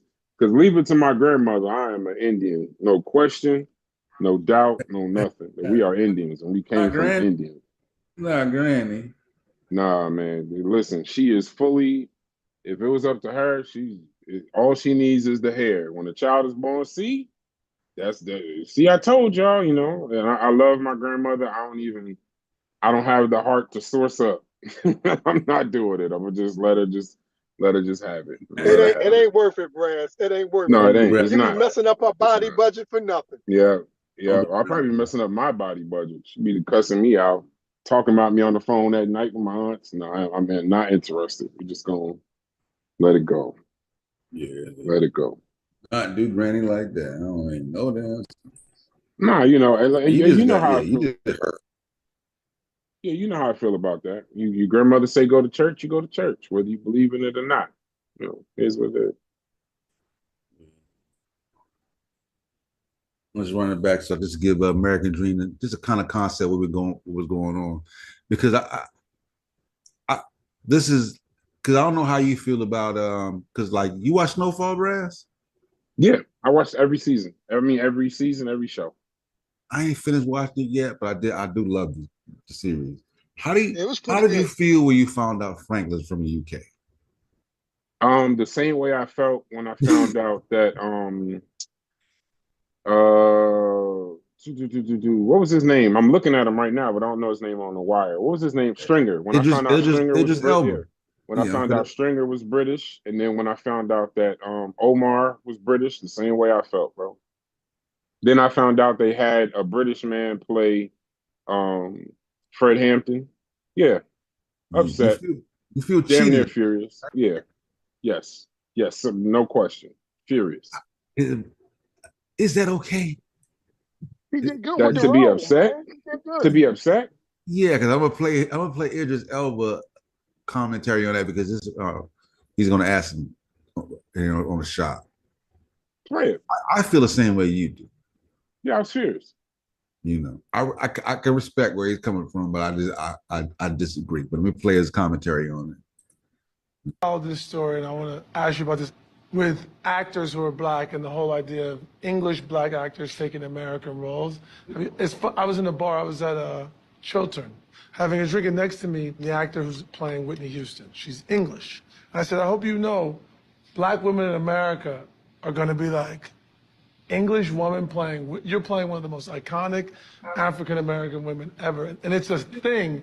What do you feel about that? Even the way you framed it up of taking American roles, right? Yeah, it's crazy that it's crazy that it's, right? it's But like, you know what I noticed? You said a black woman in America versus an English woman. Like being English makes you less black. Exactly. That's the issue. Like, that's the issue. To me, that defines how unintelligent the whole argument is. No disrespect to anyone that has that feelings. It is what it is. But the fact is, we're all black. Like, let's just be, you know, you get a Scottish actor playing an Irish character or an English actor, you don't hear about the debate. But amongst ourselves, we want to point fingers because we come from a conditioning that makes people just make sure, where are you from and are you authentic from where you're from? Yeah, how black are you? Which is how crazy. black are you? You know, and it comes down to the caste system. And it's annoying to me, really annoying. My grandfather fought the Second World War for this country, US. Comes from Kansas City. I come to this country and someone's saying to me, you ain't American. I'm like, huh? How dare you? Yeah, exactly. But the truth is, you know, what am I going to bring that out as some sort of like argument? Well, the idea, it's a character. I mean, it's for anybody. It's really. acting. It's acting. It's acting. Cultural appropriation, though, is definitely something that we should pay attention to. But in the acting profession, one should be allowed to play. How do you feel about that commentary? He agrees with cultural appropriation. You know what I'm saying? I think like, that may be a better. Is that what you heard? I don't know if he's saying he agrees with cultural appropriation. The lady said cultural appropriation. She said, now that, he said, now that is something to be looked at. But he said, but acting. You know what I'm saying? That's what he said. Yeah. I'll play a little piece again. Why? Yeah, play one more time. Well, the idea, it's a character. I mean, it's for anybody. It's really. acting. It's acting. How It's do you acting. feel Cultural about that? appropriation, though, is definitely something that we should pay attention to. Sure. But in so he aligns with cultural appropriation, but which he takes the blanket term acting. Yeah, of course it's acting. You know what I'm saying? Yeah, you can't fight that. But does acting transcend cultural appropriation? Just because it's acting, then you should be able to, you know what I'm saying, engage in cultural appropriation. Because if you align with cultural appropriation, then you can see why they would have a rift with the acting, because No, that's two totally different things there, Bryce. Sosa. Brass didn't say anything. Same thing. You waiting on you. Well, you know, he waiting on me to kill. He waiting on to kill me. That's what he doing. Yeah, he waiting to hear what I say. So just get ready. I already know what you're gonna do. All right, so this is where I stand on it.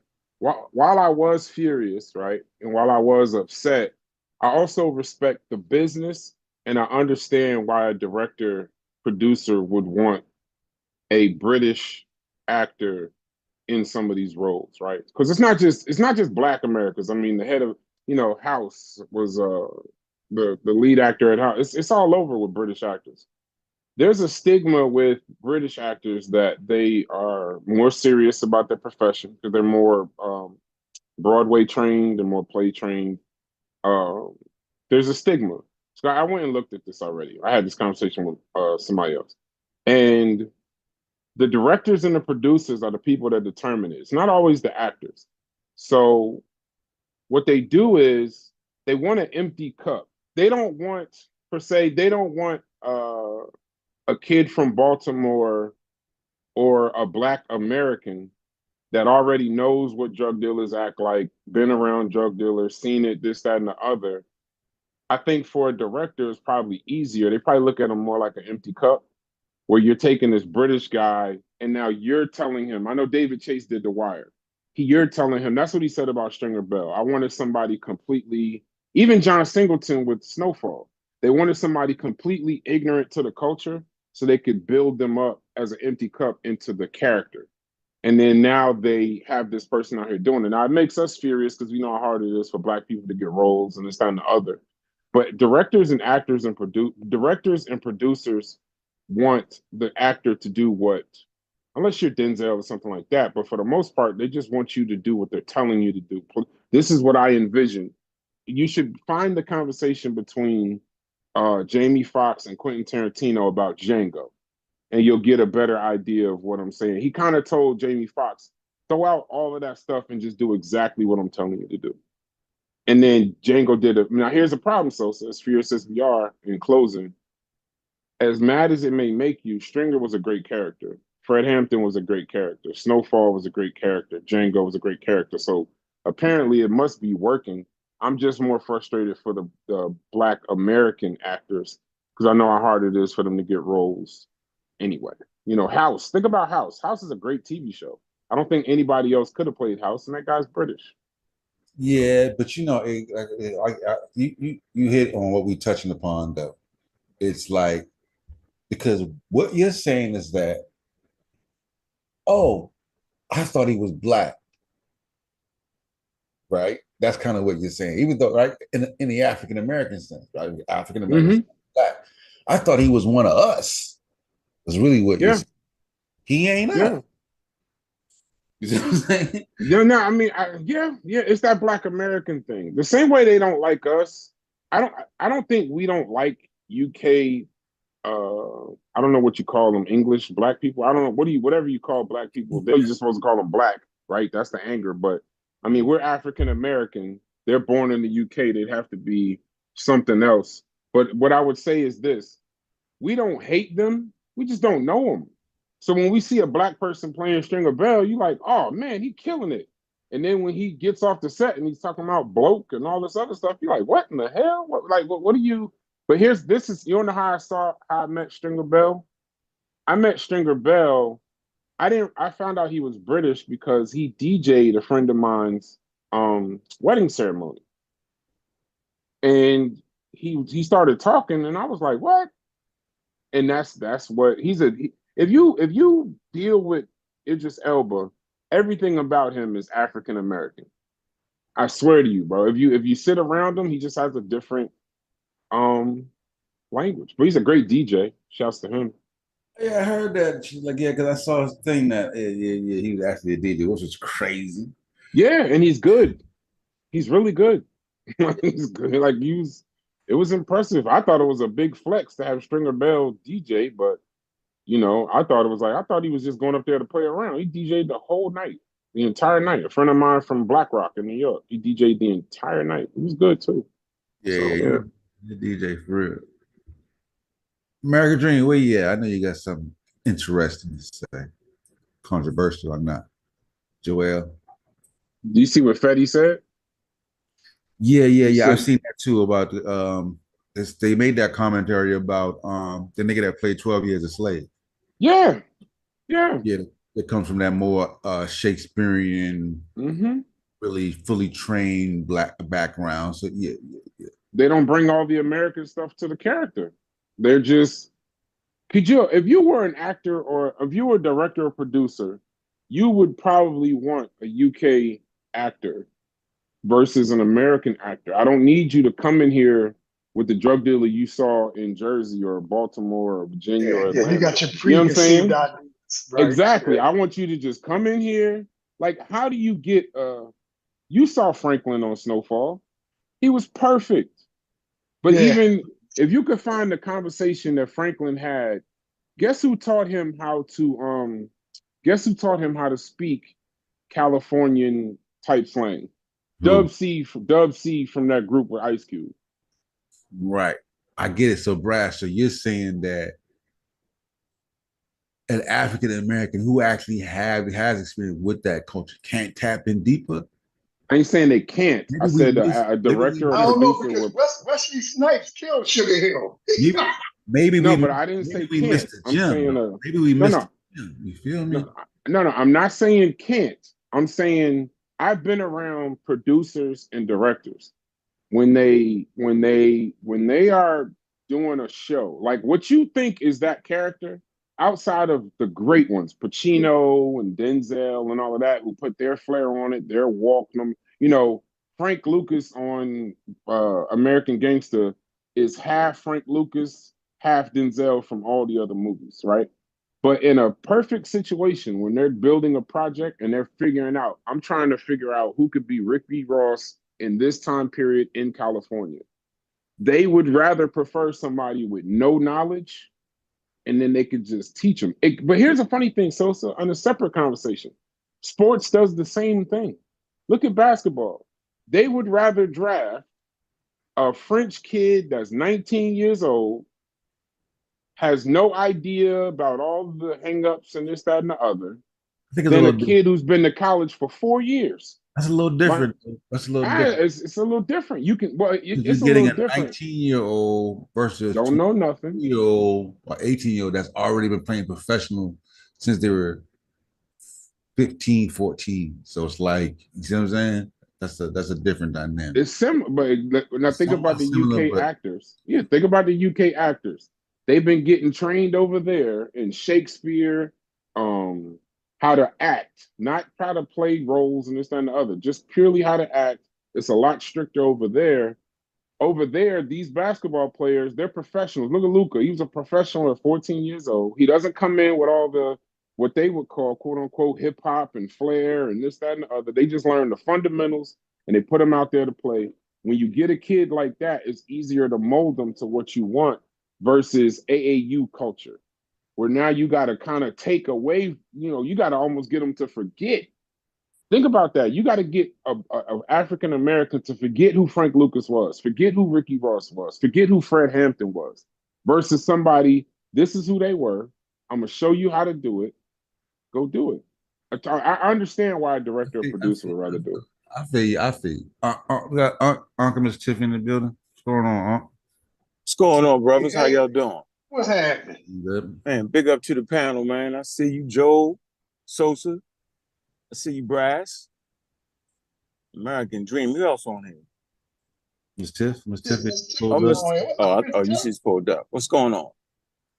So y'all talking about the roles and whether it should be I never felt like it mattered.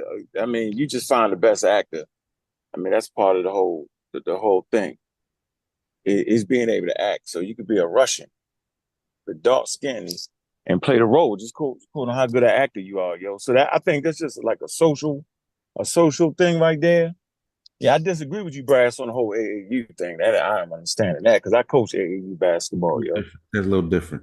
Yeah. It depends on the program you're dealing with, right? Some programs teach fundamentals. Some get the best athletes, so it's all different. But when it comes to that acting, though, I mean, if you can pull it off, I mean you're a damn good actor. That's what it is. It's called acting. That's part of the whole thing. Are you being able to act? Because none of that shit is real. Are you not? So, fearful of what? I agree. I can agree with both sides, right? But you know what? Do you think that they would allow African Americans to go to Africa and play goddamn Shaka Zulu? Yeah, if you bring the money. Yeah, if you bring the money what's over our there. sister? What's our sister? You would not be upset. Y'all. You would not be upset as an African to have somebody else come from outside of where you are to represent these different figures, they're iconic or not. Like you would hold the horses, stop the horses from running. Listen, what's the sister's name? It ain't based on who got the money though.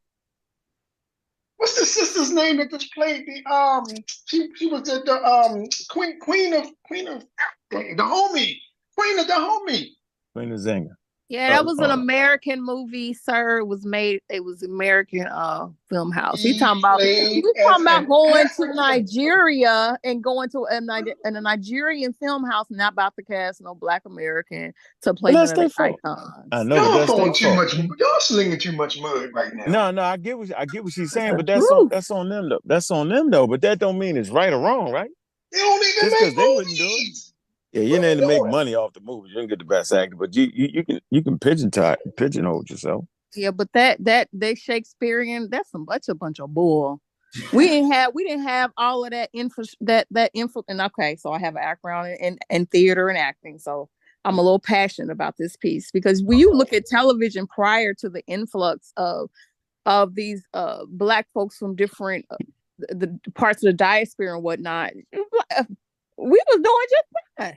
And my gripe about it is that Black Americans have fought in the film industry, film and television have fought too long and hard for their space in Hollywood to be overlooked for this time is what I'm saying. I think they fought too hard. It's an insult. It's an insult, especially when it comes to our actual icons, people that were real in history, to have them played by people other than that would have come from that culture, because there is a disconnect with their portrayal. So they not that good. Right, like the whole Harriet Tubman thing. Like there's a disconnect with the audience. But I think that we've gotten the message out loud and clear, and I think as a result of that, you're going to see more Black Americans playing more of these iconic roles, and you'll see people like Denzel Washington and some other Hollywood notables that are making sure to cast Black American or ADOS, if you say, in certain roles. It's just a thing of respect at this point. I land my So plane. you got to get a Greek to play a Greek part. Can't just have a white person. Nah, That's how it go. it's a little more nuanced than that, sir. What's A little more different? nuanced. I don't see. I don't understand that though. It's just good actors, yo, making money But off they the not film. good. They not good. That's why their portrayals are not relatable to more of a Black American audience. Franklin was good. I can't front. Franklin Stringer Bell was good. I can't. Yeah, how No, he he not was good? good. I mean, he's an exception. That's why I said in the comments that the reason why Black people fuck with him is because he's mad respectful. And he was excellent in his portrayal. I didn't necessarily like the Fred Hampton, Kahlua joint. I didn't really care. I don't really care for that one. But Stringer Bell and Franklin, I did like, but I didn't care for the other one, the Black Panther role. And the Harry Tubman shit was crazy. Yeah. And they also say those actors will take less money. I've heard that rumor. We'd actually have to get actors in here that could attest to that. But they'll say that they're willing to take less money to play some of these roles than American actors. So it's just either a studio wants to make a whole lot of money or they don't. That's why that doggone biopic for Nina Simone was a flop. You know how much money it made? It made $22,000 US. You know how much it cost them to make it? $7 million, just so they can put Zoe Saldana in blackface and prosthetics. Ridiculous. Yeah, that's a good point. That's what they get. I didn't know it did that bad. I know I didn't see it. So you suggest if it was a different actor, then it would have went. The thing would have went different. Mr. Absolutely. India Arie could have played Nina Simone. Lauryn Hill would have killed at Nina Simone. Not only do they have the aesthetics and the voice, they also have the nuances of being a Black American. Can they act? Yeah, Lauryn Hill, India.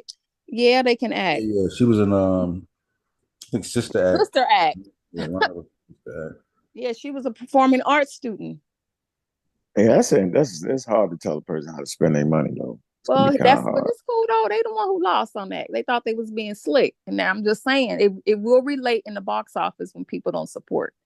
You want people to come and pay to see the movie too. And here's the other thing. Even though I can't agree with you and Brass in our stances, which is like, don't you think? I feel like maybe that's been a problem. We just so easily just give up our things, right? I think that, and it's also what fuels the origins of hip hop conversation. Why people are so adamant about, no, I'm not sharing this shit with you. No, it is mine. You know what I'm saying? It's like and like Joe spoke to it, man, we was accepting everybody. We let everybody have it. Everybody get a piece. We just sharing. You know what I'm saying? It's like, yo, without actually claiming enough for ourselves. So now these acting roles that could be for us, where we get passed over for other acts from other areas, which you can spend your money however you want. But I mean, and even in that clip, he agreed to, cultural appropriation. You know what I'm saying? Like it's, you know what I'm saying? Like I think that's a big conversation. Like, yeah, it is. But I always give the example. You can say it's your corner all you want, but if you don't own the real estate on the corner, is it really your corner?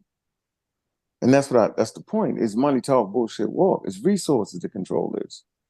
So other people other than African Americans, I would say that they ain't tripping because they own the shit, right? So if you had your own Hollywood, whatever you want to call it, you don't mind doing this or doing that because you're gonna get the revenue off of it, and it's more believable at that point. But when you sitting back needing somebody to hire you, that's a different stance right there. So, I mean, just like with hip hop, I mean, if you're not controlling the money making mechanisms of it, right, then you're gonna always be engaged in this fight. So I would never worry about, if hip hop is this and that. It's squarely screwed. I mean, it's squarely in African culture, right? It's rooted in African culture. Everything about it is, right? You don't gotta fight that. It is what it is. You gotta stand tall on it and just start to try to own as much as you can. So I hear people saying, yo, you're old head, you know what you're talking about. I've heard that statement, and I find it to be very ridiculous, right? Because you can trace this origins of hip hop to Africa. You can trace the beats and all that to different Black music genres. That's not even up for discussion. So of course people are gonna come in and add their piece to it. But if you had real ownership, right? No one's mad about you adding anything, because that's how the world works. There is no culture that didn't get added onto, but then no one says that that's still not their culture. That's crazy. That's what culture is. Different bits and pieces, but the core of it is what everybody talk about. So nobody trips off of the Roman Empire. They know what it is, right? They don't talk about all the other people that came in and did shit. There's a lot of different people who's Romans, but we squarely understand who a Roman is. So yeah, we get judged unfairly, right, on those types of conversations, man. So, and then I don't even think we know how to fight the daggone conversation, right? Yeah, because you introduce pseudoisms you don't have to introduce. So yeah, man. So I just might have a little separate, different take on that, man. I've been kind of get my information together right. So when I do it, man. I'm you know, and hopefully the conversation I'm gonna have with Lord Jamal will be a good one. So that's coming up. So I mean, it is. Oh yeah, you should be talking to him. That's what's up. I mean, it's interesting. I put a link in the back from Chill Sosa. And then yeah. I mean, come on, man.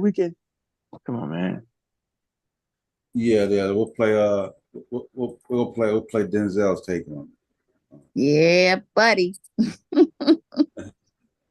in a business. Let's get his opinion on it. He gets it. Talk about like cultural appropriation, right?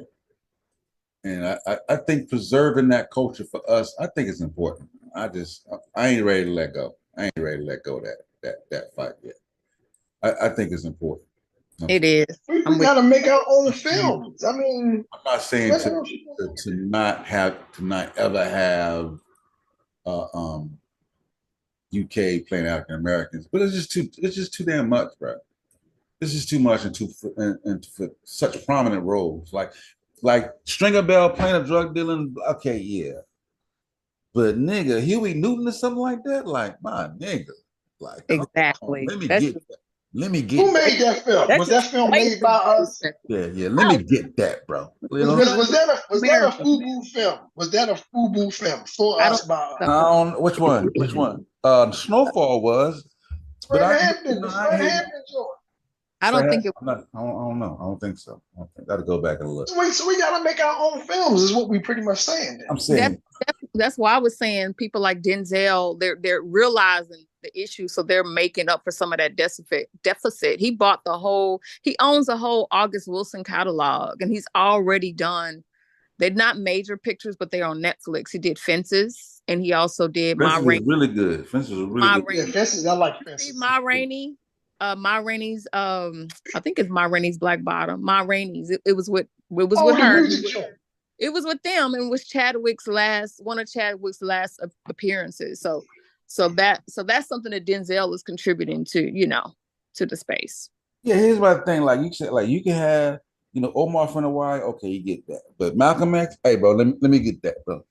Let me get that about you, bro. You know what I'm saying? That's all I'm saying, bro. That's all I'm saying. It's like I think how'd you feel about 12 Years a Slave? 12 Years a Slave, yeah, bro. It was a good movie. It was a good movie. That's a British director. I know. For the lead British actor. So I think with Denzel, lots of other African American roles in it too, though. A great film. Yeah, no, I agree.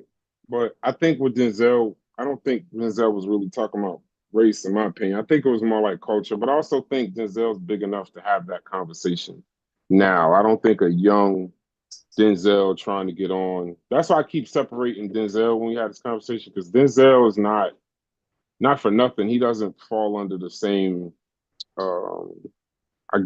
reigns as everybody else would. A young Black actor trying to get into movies. So you look at like Ava DuVernay, or you look at which one is it, Peele or Key that does the horror movies? Is it Peele? I think it's Peele. So like Peele put the British actor, Peele put the British actor in Get Out. So I think it's more of and that was a great movie. I think Django, great movie. Quentin Tarantino did a movie about slavery, per se. You know, so I think the main thing is when you're dealing with Hollywood, there's independent movies, there's big studio movies. So it's really like a money kind of situation, because I'm pretty sure they do take less money, if I'm not mistaken. I don't know, I can't source that, but I would assume they take less money. So when you're trying to build a project from the ground up, you know, a lot of it is finance. So if we had a lot of our own stuff and a lot of our own movies, but these are Black actors putting British people in roles, or white actors doing movies on slavery. I don't know. I don't think it was a race thing. I understand the hot comb, the cultural part of it, but when we start not calling Black people from the UK not Black, I guess that becomes problematic. I agree they're not. He said he was Black. American. He said it was Black. He said it wasn't about being Black. It's about culture. Yeah, I agree. That's what I said. That's what I said. It's not about race. It's more of a cultural thing. And when even you talk about white folks, I mean, we American though. So I clearly understand a white American film director and actors participating in movies about slavery. They have the cultural references for that. Real So good working knowledge. That makes sense. Yeah, they got a real good working knowledge. Real good working. Yeah, but even Tarantino, if you go back and you look at the Jamie Foxx thing, he worked real hard on, you know, I guess either Tarantino's perception of what it was like to be a slave, or how to act like a slave, or whatever. I don't know. I boil it down to what was better. Roots? Was Roots better? Is Roots not a classic? Roots was a classic for its time. Alex Haley. Exactly. Yeah, I like from my Roots is old. I'm not saying there's nothing wrong with it. I'm just saying I'm not as versed in the movie Roots, but I know 12 Years a Slave, I've said for a long time, it's probably the most visceral depiction of slavery I've ever seen on cinema. For me, I'm not saying I've seen every movie. I'm just saying out of them slavery type depictions of movies I've seen, it was the most visceral. That's a British director led by a British actor. So I'm gonna have to. It's entertaining. I mean, but the thing about that is there was slavery in other places. So I mean, most black people may have, a lot of Black folks may have that as a part of their like lineage at some point. So, but yeah, I mean, I don't think it's fair to like exclude Denzel from the conversation, because he's the Hollywood, he's Black Hollywood, if you will, that can make a difference, that can lead the way. So because he does have the tenure, he does have the money, he does have the, you know, the repertoire to go ahead and put money on projects that are meaningful to us, whereas an up and coming individual may not. So he can actually be a part of the process of bringing younger filmmakers to, you know, on the same level and leading by example. So we can't. And then what's his name? Samuel L. Jackson was actually the first one years ago, the first one out of Hollywood as far as Black actors to speak out. I gotta find the tweet or the quote, but it was a long time ago. I'm forgetting what movie it was in reference to, but he was one of the very first vocal ones about this particular thing. Yeah, and I'm saying, like, okay, if you do go that route, right?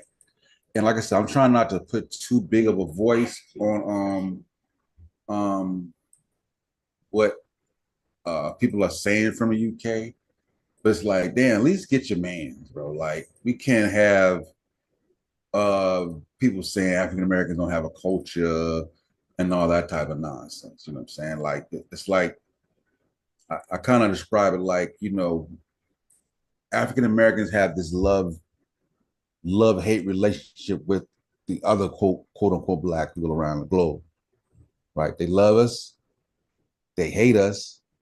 Some of us love to hate us. Some of us hate us because some of them love us. You know what I'm saying? So it's like a crazy dynamic that we're always fighting against, and we generally embrace everything. You know what I'm saying? And then when we find ourselves embracing everything, we end up giving up things and then having to fight to get it back. And then sometimes it's like, man, we should we should just give it away. We should just held on to it and stood fast in in our identity. You know what I'm saying? I think our identity gets lost a lot. You know what I'm saying? And I think mixed there's in with been our, it's important to preserve our identity. You know? Yeah, it's been a lot of movies. I know you said you don't care for the Fred Hampton movie. Keep forgetting the name of it. I don't want to keep calling it that, but Messiah. Yeah, Black Messiah. Who was the director of that? Shit, I can pull it up. I don't know. But no, like even with that, now they may not get the major look, but there's been a bunch of movies about Black, the Black Panthers. It's been a bunch of movies, I would assume, about Harriet Tubman, all of that. They get roles. I think in a way with acting, because it's a business, I don't put a whole lot of telling people where to put their money at. Like if they want to put their money in whoever they want to get, it is what it is. I'd rather focus more time on trying to figure out how to get into kind of power or get that kind of money to make the movies and then do that. But I understand the argument. It's just I just don't want to call UK. I still want to figure out what that term is, Joel. But like Black people born in the UK. I don't want to say they're not Black. It was produced, directed and produced by Shaka King. Now I gotta see who Shaka. I mean, he looks Black. Black man. Yeah, so I mean, I don't know. Shaka King. If I'm not mistaken, yeah, he's American. He's American. Yeah, he's American. Okay, so he cast a British. Matter of fact, a couple of British actors in that. Well, movie. He's also. He was a known name too at that time too. So it's not like he was grabbing a nigga off the street. I think there's some controversy. I'm gonna look it up. I think there's some controversy with Shaka King. I may be getting him mistaken for another director, but the story is, and I read up on it, and I'm gonna find out if it's Shaka or somebody else. That when they did a movie centered around Jamaican culture, they filmed it in New York, and it was highlighting Jamaican characters. It was very important to that director to make sure they had Jamaicans cast in the lead roles. So it could be another person, but I think it's Shaka. But then when it came to this one, it wasn't given that same credence. So let me do some research real quick. But I just wanted to put it out there. So let me ask you a question. Would you have a problem with Jay-Z? Did you like the Black Cowboy movie on Netflix? The Harder They Fall? Yeah, you liked it? Yeah, I liked it. Would you be mad if Jay-Z was the one that said, because Jay-Z was one of the people that said, get Idris. Yeah. Did that bother you too? No, I mean, he's a big name. So, you know what I'm saying? Like, it's Idris that, you know what I'm saying? Like, he already had the feng shui. Yeah, he already. Yeah. You know but somebody else, an African American, could have had that feng shui. I love it. That role. The feng shui. Negroes will make any term and just take it and just Negro it up. I know exactly what you're talking about. I know exactly what you're talking about. Idris is an exception. Idris is an exception though, because he's already earned his respect from Black America a long time ago. So, and the great thing about that movie was it was anchored by Black American actors. It was anchored. So that made all the difference in the world too. But yeah, Idris is different, yo. He's got a different level of respect when it comes to Black American audiences. Shout out to Idris. Commentary that I was speaking to on a British UK in the conversation that we're having, like it's kind of in this room. And not African American. I think to an extent, I think there's some. I don't know exactly what they said. There's some amount of. I think that's stupid. Okay. Like, I mean, okay. I'm stupid. No, buddy, come on. Come on. Yes. But like, it's just I just don't care for when someone has an opinion, and like the opinion wasn't egregious, and then like somebody you don't know from Adam and Eve that says, "Oh, you fucking Brits, you shouldn't be talking about none of this in general." Like, you got eyes, you got ears.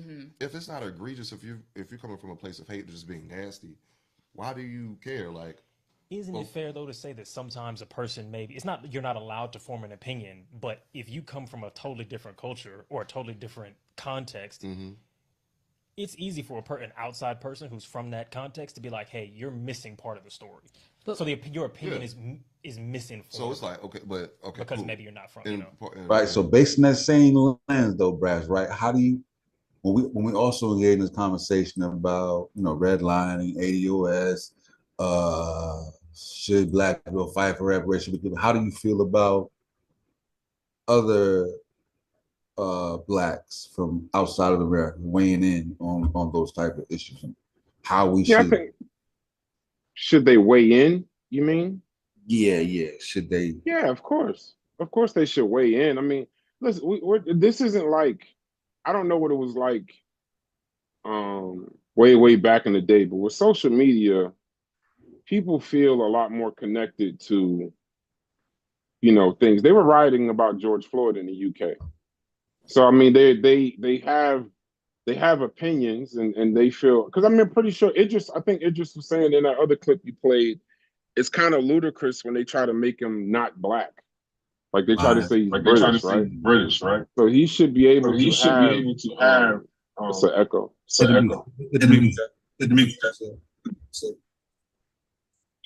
He should be able to have and express his opinion. I mean, we express our opinion on stuff, Africa, UK, a whole bunch of things ain't got nothing to do with us per se, our day-to-day activity. But it's the missing piece. Like I remember, I think Chef was there when we had these conversations when they're missing the cultural context of these things. We having they may not know enough about the history and they're weighing in based on an outside lens without knowing. Like I don't see why. Like I said, I don't see why y'all be tripping on race like that. Y'all should not even trip on. And we're like, bro, you don't even understand what you know what I'm saying. So like in that lens, you feel me? Like there's nuances that they may not get. No, but you're expecting them. I want to be clear though. I'm not saying I weigh in. I want them to weigh in and expect them to be correct. Like, no, I'm not saying like, oh yeah, they're gonna get us. No, it's a perspective, right? You go out there, you get all of these different perspectives. The same way you think that they don't understand the nuance is also the same way when they rioted for George Floyd, they understood. I would assume they understood, unless they just wanted to riot. I don't think they just was like, oh, they killed a Black man. Like, no, I think George Floyd, that was different. That's just loss of life, a tragedy. Because I mean, they celebrate that shit in Berlin. Like anytime a human being is done that way, it's going to get a visceral response globally. Like if you ever get a chance to see it, just in the fact that just like that on a human perspective, like you know what I mean. So we don't think that human beings understand the way societies can treat marginalized communities. Like, I know we look at it as racial, but all groups, then went through a level of discrimination and marginalization. So I think all human beings at some point can see the inequality inherent, in systems that marginalize communities. I don't think you have to actually come from that group to feel empathy for they another. act like they can't understand it. Yeah, they definitely can understand it. You dig what I'm saying? But they act like they can't though. I think we go a little bit too far saying that people don't understand our plight. I think that's a way for us to dominate conversations. We use our plight, like nobody could understand it. Yes, they can. They're human beings. You dig what I'm saying? Let me ask you something, Chef. Let me ask you something. So when somebody says, well, I don't understand why you would want reparations. You've never been in slavery, and the people who had your peoples in slavery, they no longer live. So why are you asking for reparations?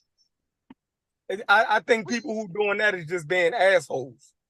That's a lot of them a-holes out here. I think that they're missing American history though. They don't. Even if they know American history, though, Sosa, they'll still say it. Even if they understand jurisprudence, they'll still say it because people just want to be assholes. You feel me? Like you can't do nothing about that. So you put it on the asshole ability of human beings. Yeah. No, I think if you add the asshole part, pause. I think the other part of it also is people like to argue. People like to when you talking to another person and they are automatically, y'all not talking about, you know, like the Jordan LeBron. People will pull out 9,000 different arguments, right? You know, so it's like people like to argue about things, and that's like a quote unquote a dagger, whatever. So at the end of the day, somebody will say, "Why do you care about it?" Because they got a visceral feeling about reparations. They understand it, but listen, that's they dismissing really the don't like perspective, African though. Americans. that was my next Listen, sentence. that's dismissing That the was literally my perspective, next though. sentence. Chef. That's dismissing the perspective that we are sometimes viewed as quote unquote like crybabies. Like other cultures, like we went through this with Stat in the chat. They look at us as we're privileged. So that's people we're who whining. already have a problem with African Americans. Yeah. See, that's the point. They'll find everything to disagree with us. We can't make no salient points to those type of people. They'll find a way to disagree with us on any point we make, no matter how valid our argument is, no matter how historically accurate our argument is. Those type of people already have a problem. Busta Rhymes, we thought Busta Rhymes was down with us, but it comes out he carries Caribbean attitudes towards African Americans. He came out and said we don't have no culture. He literally said that, and we embraced Busta Rhymes. We took him in as one of us, so we couldn't. We named him. Hey, Chef. But you making my point though. I'm cool with making your point. I don't think I'm disagreeing with you. Who's making my point? Yeah, Hey Joel, you can't back up. You can't back up in that chair, Joel. You look angry and in the front of the what's the name? Hey, How you get put this? me in the front of the class, man. Put me right up in the front. So Yeah, it's like we all sitting back. You just no, he said no. That's how he's a real. That's how he's a real life. Angry. up front, up close. That's why they locked that door on you, Joel. Right there. That's why you probably had that same face on. That's why they locked the door. Well, okay. I thought. But yeah, no. I think social media era, you know, and that, you know me, I always complain about social media, even though I use it. You see these things and it's flashed across the screen all the time. They don't know what you are. Like you had that grandmother, you played that clip of that grandmother that said it's about the kid stealing from the store. Oh, how many newscasts has she seen? Hilarious. Right, but how many newscasts by herself in her house? You know, older people watch the news, 5 o'clock news, 7 o'clock news, 10 o'clock news. And we're splashed across as just murderers, criminals, the most violent people in the world. But then when they go outside and actually see us, you know how many times people will say, you know, you read so well, or, you know, man, you have a great mannerism about you. Like, what did you think? Yeah. What did you start off? What did you start off thinking it was? And it was because you saw people the same color as me in movies, in music, all over Instagram, Facebook, and the news.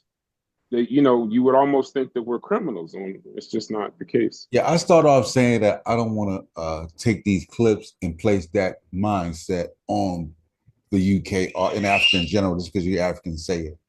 But at the same time, you don't want to also be completely ignorant just because, you know what I'm saying? Because like if you hear things enough and you've been hearing things enough frequently for a long period of time, even if it's not, there's some validity to it. Now, what percentage of validity that can be debated, but we know there's some validity to it. I like this clip. I gotta play Grandma one more time in the store. Gonna do what? Rob the store.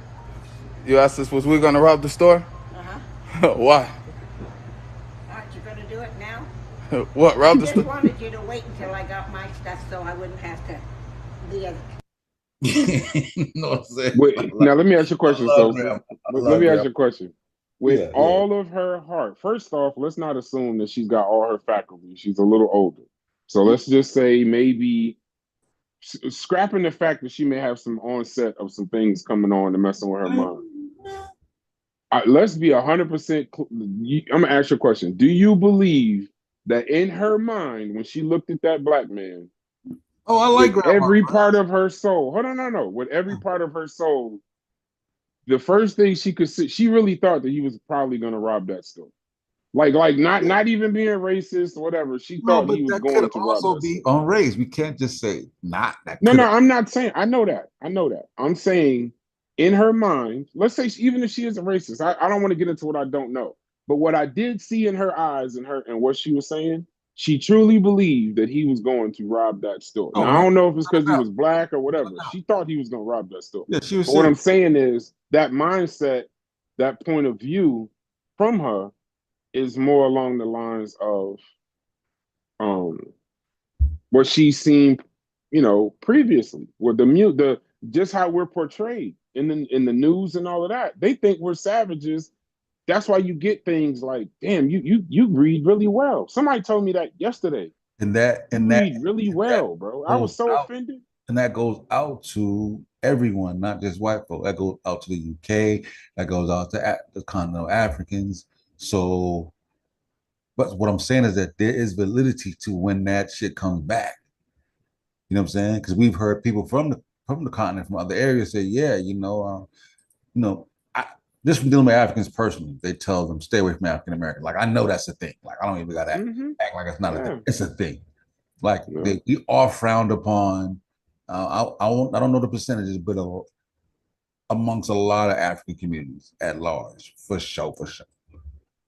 You know what I'm saying? Yeah. You know what I'm saying? Yeah. Well, that could have been an old black woman too. So not for nothing. I'm not trying to be funny. That could have been an old black woman said the same thing. Yeah. Same thing. But just as funny. You know what I'm saying? Yeah. Like, you know what I'm saying? I like her respect though, because she was just very calm. I disagree. We don't have that video. Till we have that video, I disagree.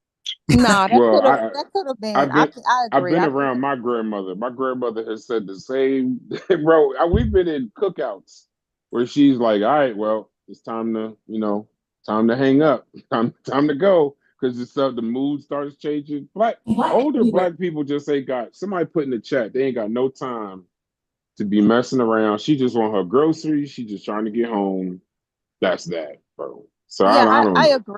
I agree. It could have been my mama that say that, or my grandmother, and I can't blame them. They just trying to get home safe with their groceries. They ain't got time for the mess, and they like, what can I lose? At least if I go ahead and make my stance clear, maybe they'll have some empathy. So I can't be mad. She just trying to stay alive and safe. When she left the house, all she was hoping was to get back home, bro. She wasn't thinking about trying to be with the police and giving statements and all that extra mess. Get her stuff and get back in the house. So yeah, she don't want to have to damn load the stuff up. We just gonna rob the place. Like just let her, like she see what's going on. She ain't trying to tell. Just let her get her things and go and get her. No, it's a cool clip though. It definitely was in Baltimore though. Definitely.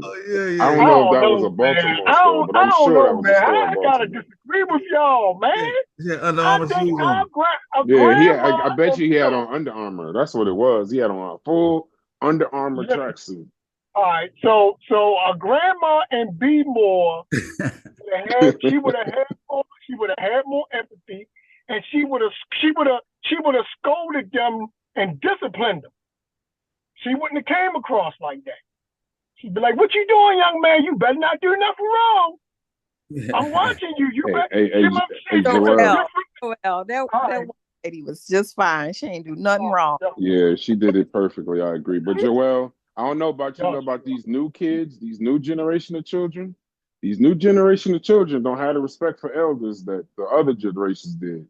She could have been talking all of that, and then he would have actually done something to her. So she did it exactly how she just want her groceries. She don't want all that extra stuff. The fact that she lived long enough to feel comfortable enough to cut all the BS and just ask the question. She ain't even had time to be racist, to grab her purse or nothing like that. She's like, are you robbing the store? If you are, let me get my stuff and then do whatever. She didn't say don't rob the store. Think about that. She didn't say don't rob it. She didn't say, why are you robbing it? You're such a good kid. At this point, she just wanted her stuff and then go do whatever you want to do because it's your life. I hope I reach that age where I could be that just not for the BS and not concerned about it. I need more clips of Grandma. She might just be about that life, just a little clown. But I also thought this clip was interesting. I want to play this one. I thought. Oh. Why is this always the answer? I need to know this right now. So you think not into black women? Oh. Why is this always the answer? I need to know this right now. So you think I'm ugly? No, that's not it. You're conventionally a very pretty girl. It's just a preference. I actually tried to kind of see a black girl for a little bit, but I just couldn't like get into it. Like, I mean, if a girl's half, it's different. But like a girl who's like fully black, for some reason, it's just. So it's just like a preference of skin tone. So you don't like black people? No, I love black people, but I'm just not attracted sexually to black women. What's one race that you wouldn't date? Definitely. I agree. There's nothing wrong with that. Nothing wrong with that. Oh, of course. You think there's nothing wrong with that? I wouldn't date a white woman if you paid me to. No, I know. I thought it was interesting because I don't have an issue with it because I hear black people say the same thing, but I know other black people would have an issue with it. But within that there was like, I'm not attracted to Africanism will come down. I'm not attracted to black women, but if she's mixed, then that's cool. You see what I'm saying? Like, yeah. Black like, men you like don't mixed. you don't consider them white. You don't consider a black man doesn't consider a biracial. If she has like the features of a black woman, black men don't. At least I don't think so. They don't Consider her know black. biracial Black women as to me. white. Yeah, they black. Right. But he just viewed it differently. He was the opposite. I still hope the King Kong of consciousness don't hear you. But no, I don't. I'm not. I wouldn't. So let me ask you a question. So are you attracted to? Let's just say the typical definition, generic, whatever, flat, Yes. this, straight up and down, this, that, and the other. You're attracted, blonde hair, blue eyed, Yes. model shape type. You're attracted to those white. You attracted to white women like that? Yes. Okay, that's your preference. No, I like it all. I like Asian women. Yeah, women. You I just like like- women, period. I like all. Yeah. I dated the Asian woman before, Filipino, white. But for the record, I like my wife, just in case she's listening. And then part two, but I definitely would never in life date a quote unquote, whatever he thinks of a full black woman is, I think of a full white woman. I would never date a full white woman in my life. And I've had the opportunity and chose not to. Blonde hair, blue eyes off the. Nope. If they can't, my mother with and Kim grandmother had Kardashian. one statement, bro. If they can't use your comb, don't bring her home. You're cool with Kim Kardashian. Kim Kardashian might be working. Kim Kardashian's not white. Kim Kardashian ain't white. Why No. Kim Kardashian not white? What is Kim She's Kardashian? Armenian, ain't she? Ain't that Europeans? I mean, listen, y'all do all that technical, this, that, and the other. Y'all do that, bro. I don't. She's Armenian, bro. I don't look at her as a white woman. No, she not English, so you don't like English. Yeah, English. Okay, yeah, English. I wouldn't say White she's not women. English. But I don't white- like Kim but white Kardashian women- neither. I don't like Kim Huh? Kardashian either. I don't like Kim Kardashian either. Yeah, I don't want it to think I like her. I'm just saying I don't look at her as a I don't know enough about them, but I know they're not. Because the guy who represented OJ, he was Armenian. That's her father. So I don't know what her mother is. Is her mother white? That's the original white people, though. That's interesting. See, that's y'all. See, that's where y'all go above my pay grade. No, and I step out of the. So you don't like conversation. I don't know. Nordic looking white people. Well, he said the reason why I said that, Chef, is because he made a distinction. Brunettes are cool. No. If they got that's not dark what I hair said. and features, Hell no. then No, what he made a distinction of, he said full-blooded black woman. So then he looked at her and said, she's a full-blooded black woman. So Like a she's breed. full-blood- Like a breed. That's a full blood. Right. Like he named her like she was a dog. So I'm just returning the favor. full-blooded pit. Yeah. I'm returning the favor. That idle thing of what they think is a full-blooded white woman is atrocious to me. So that's not, it's just in that way. So I just So let me returned the ask favor on him. what he So said. y'all don't believe that there's a range of looks within what we call black people. We accept the range of features and looks that's within black people, but we don't accept the full range of features within the groups that we would call white. Like only if you look. Rephrase your question. I don't get the question. Basically, if you didn't consider Armenians as white, right? But you would consider an English person white, right? I don't know, British, like a British woman. Yeah, the English. That's a white woman. But so a Spanish woman from Spain, right? You wouldn't consider white because they're brunettes. Well, a Spanish woman from Spain? Yeah. Or you mean like a from Spain. Spain and Europe. From Spain. If she looked like a full-blooded, because we're talking about appearance, so if she looked like a full-blooded white woman, no. Your ideal of a full-blooded white woman. So yeah, his ignorant, like that guy's ignorant is a British white woman. Ideal. Yeah, name any one of them. Julia Roberts, Charlize Theron. Those, like, you know what I'm saying, like that. And mind you, I'm responding to his ignorance of saying, I didn't have any problem with the clip until he said a full-blooded black woman.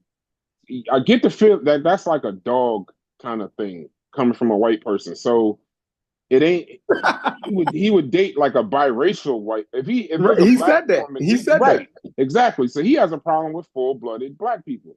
The same way I have a problem with not a problem. I'm not attracted. I wouldn't be attracted or ever have been to a full-blooded white woman, whatever the hell that is. So that's what how to be really melanated. That's probably what he don't want to come out and say that, but that's probably but I think he was talking about culture too, Joel. I don't think he was only talking about her lips, her hips, her skin color. I think he was speaking more along the lines of kind of like that ignorant. That's why I respond with ignorance too, about the attitude, the mindset of whatever a full-blooded black woman has. Like when you describe a woman like that, we get it. We get where you're going. That's why people have a problem with it, because what the hell is a full-blooded black woman? What is that? Congo, nigga. Oh yeah, that's got to be. That's a wild ass statement to even say, a full-blooded black woman. That's wild. So we can't be full-blooded black. I don't even know what the hell that is. You got to show me what that is. Full-blooded anything. You show me what a full-blooded black person look like. I'm curious. Y'all listening to what makes you think that? So a guy full-blooded. Nigerian. Explain it. Just explain it. You telling me a Nigerian that there's no full-blooded motherfucking Nigerian Negro? It can't be. Yeah, then Charles Darwin was wrong. Then if that's the case, it can't be no. I mean, how would you measure that though? What you saying? So you saying you would measure it the same way you would measure mixture. You would measure that the same way. If you can measure mixture, then you can measure the whole. But Chef, that's not what he meant. Hold up, y'all. You just talking, wait a minute. Just easy. So you saying that Nigerian person, all of their grandparents and parents only married within their family. They only had sex with people within their family. I didn't say that. You did. Y'all would have to go to an extreme to make y'all point.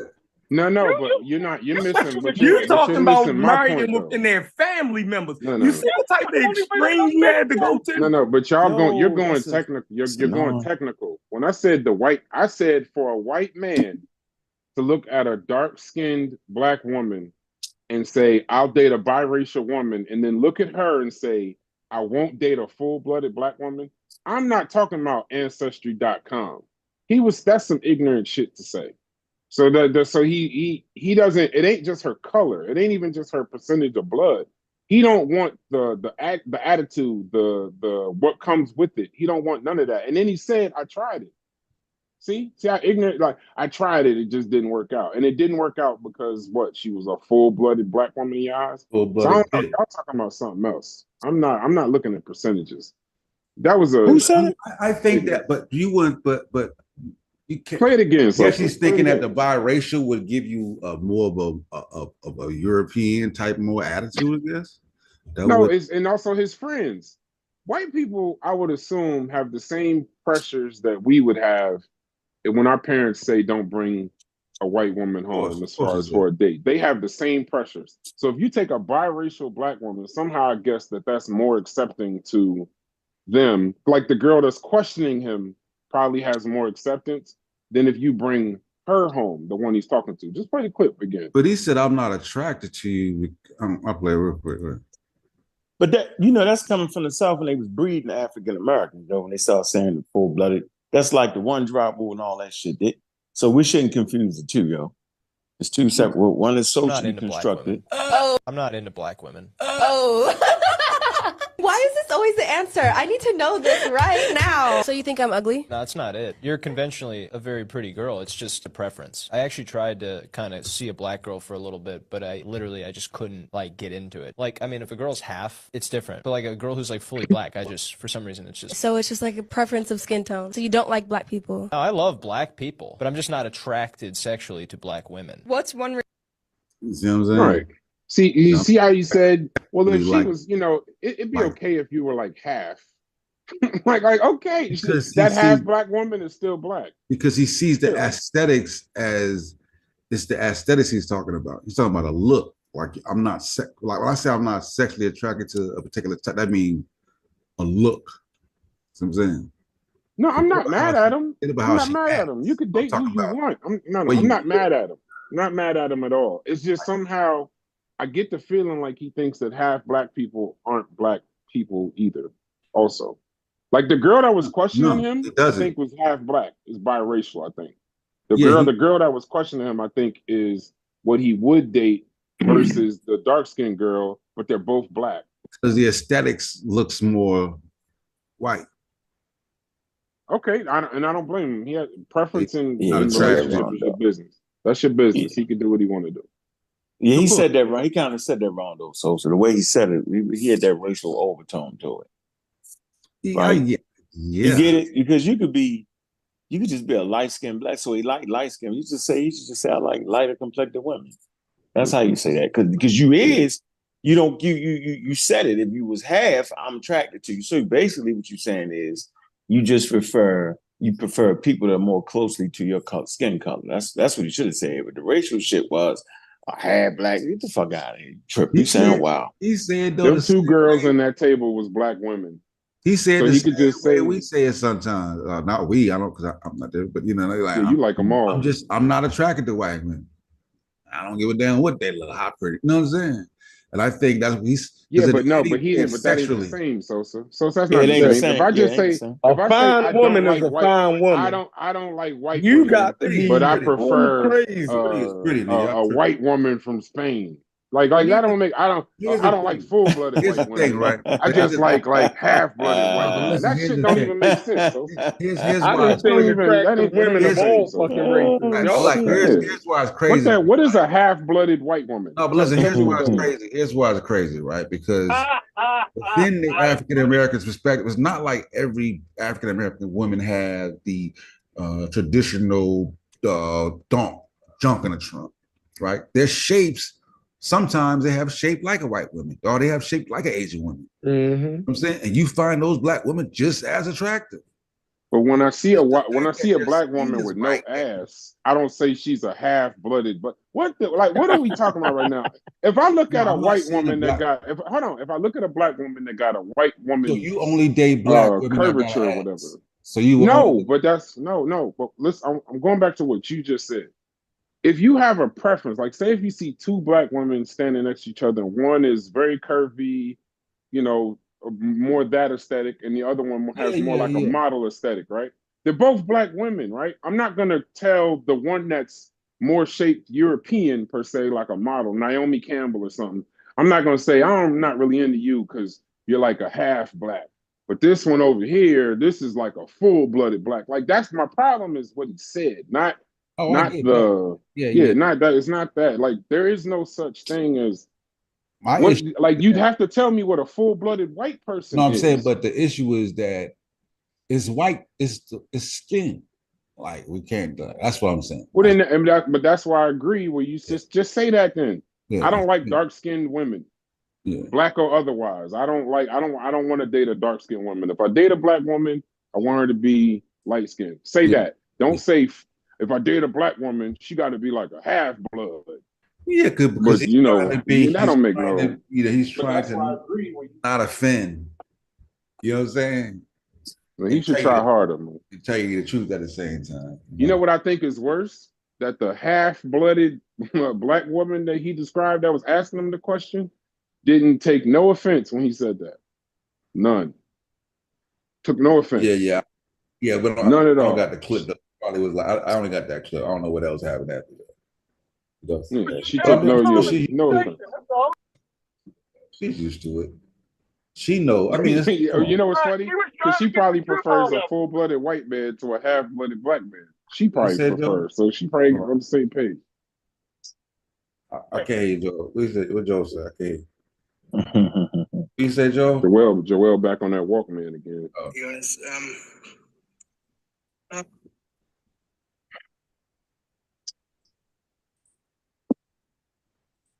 Yeah, but I was saying, man, I think I've given up on the.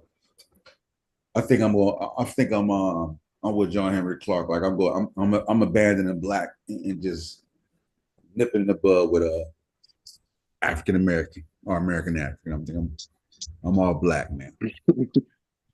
So you really go try to push the American African term? That's where you go. Yeah. To not be confused with Africans who come over. It's still AA. Still AA. Yeah, I want you to keep that I want you to keep that energy. You're gonna get a lot of views. You're gonna get a lot of views with that one. Yeah, it'll be American like, African. So why you gotta be American? So why do you want to be American African? Let's flesh that out. Because I'm more American than I am African culturally. What? Oh, that sounds crazy. Yeah, you sound like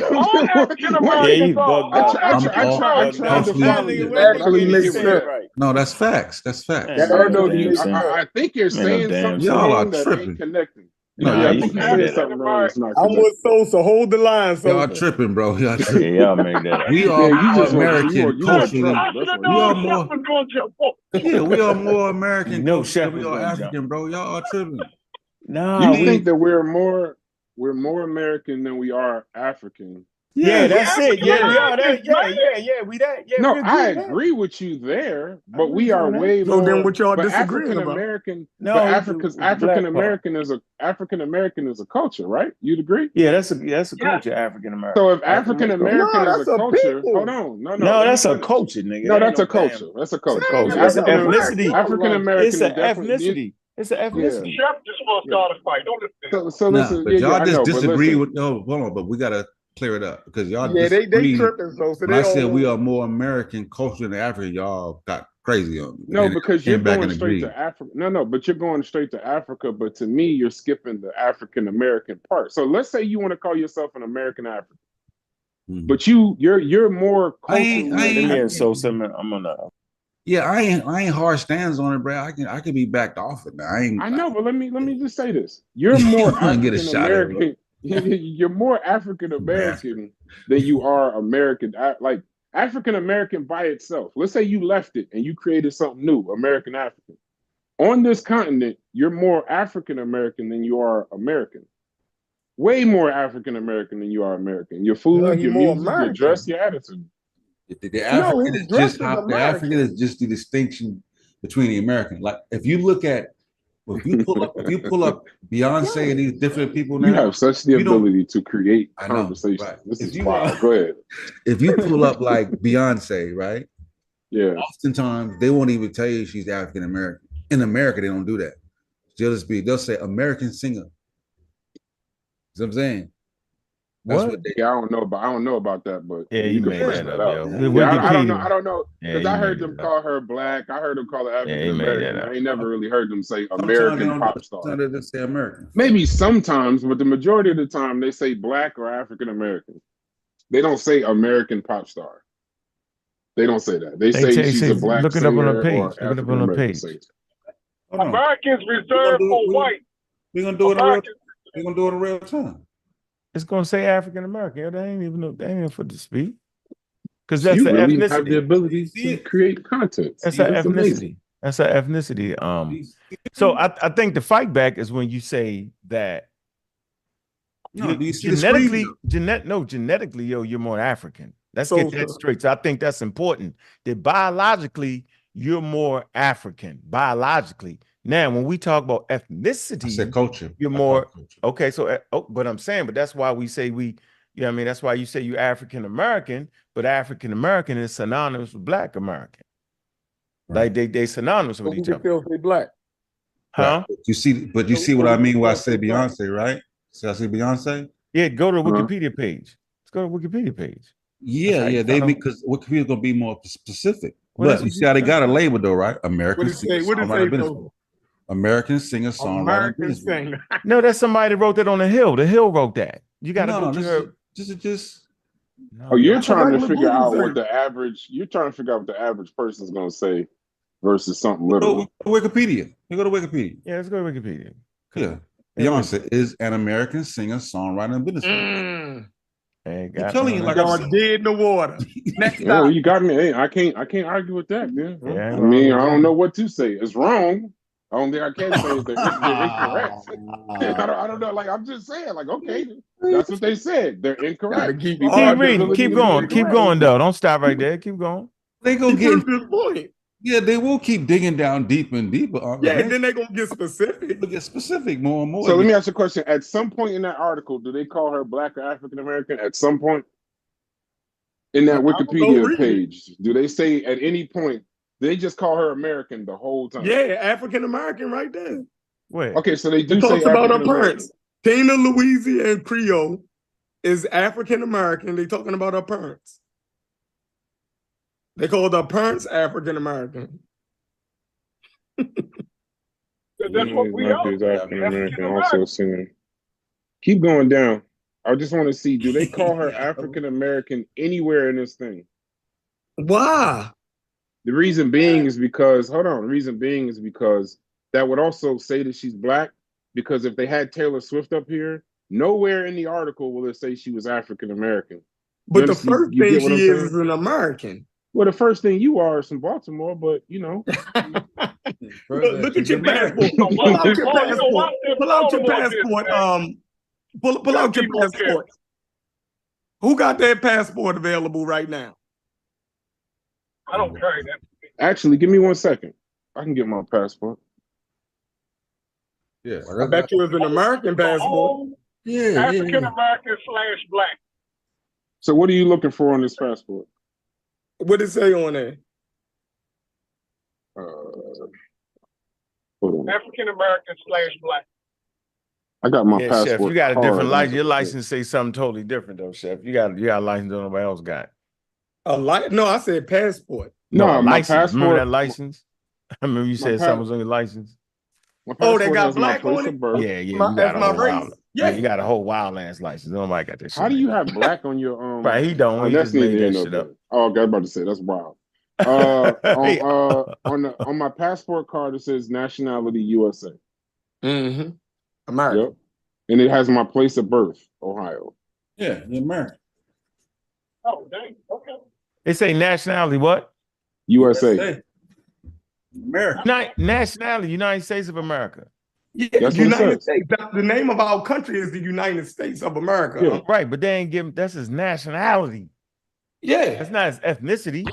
No, it's not. That's how I don't know what y'all asked me to prove it for. America, I was born in the United States. That's my nationality. I get that part, but I'm African American within the United States. Correct. No, I know how y'all flipping this because all of a sudden y'all American Africans, y'all can run with that. Like really run with that. No, but you're more when you wake up in the morning, you and the cookouts you go to, the clubs you frequent, the music you use, the clothes you wear, African American culture.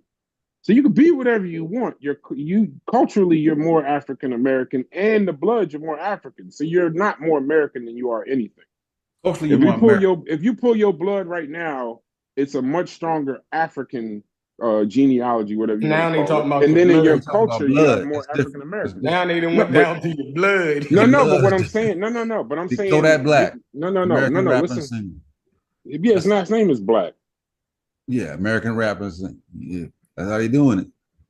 Like that other shit comes. Okay, scroll over. Y'all He admits American, to chewing yo. 100 Y'all got faces. Percocet. Listen, he also admits to chewing 100 Percocet pills daily. America can have him. I ain't responsible for If the they, drug if they habit. want him, they can have him. Hey, he's talented though. Sometimes he might need that to get his best Kodak Black. I wonder why. You know what? A better choice would be, why do they do that? Because it's accurate. Because they're American person. No, it's more accurate that he's African American. It's more accurate. I know y'all want to throw away. So we fought to be equal and inclusive all this time. Now you want to go back, right, and segregate us. You can't win with niggas. Bro, you wasn't an American African before Sosa said it 10 minutes ago. So you was in the same plan that I was in. I just switched it up, but we're American first. We're American foremost. We're American first. Why does Google? African is just now on that. Other Americans. If you're saying pure African culture, we're more American culture than we are African culture. Yeah. And I agree with you. Cream. I agree. I'm not got white chocolate. I'm not disagreeing with that because we're on this continent. But just almost like you just erased all African Americans off the continent. So so within this continent, you're not more American than you are African American. You're not. Culturally, I'm saying culturally you're not. We still more American. Culturally, you're not more American than you Look are around your house. Hey, do me a favor. Look around your house. I guarantee you, all of your features in your house is a product of American culture. Yeah, that's a bad argument. But go ahead. How is that a bad argument? Because I don't even know what features of a house are. What do you mean? African features and accoutrements in your fucking house. I said, no, yeah, that's a bad argument. Because you keep saying Look at your dress. Look at your dress. Hold on. Listen to me. Give me a second. Go ahead. Culture is clothing and outerwear a form of culture? Yes, it is. Is your language? Hold on. Is your language a form of culture? Is the food that you eat a form of culture? Yes. All of these things will go back to America and not Africa. Nah, you made that up. On purpose. You did that on purpose. Like I said, you did it on purpose, but you did it on purpose, though. Definitely did that on purpose. And you were sounding good doing it.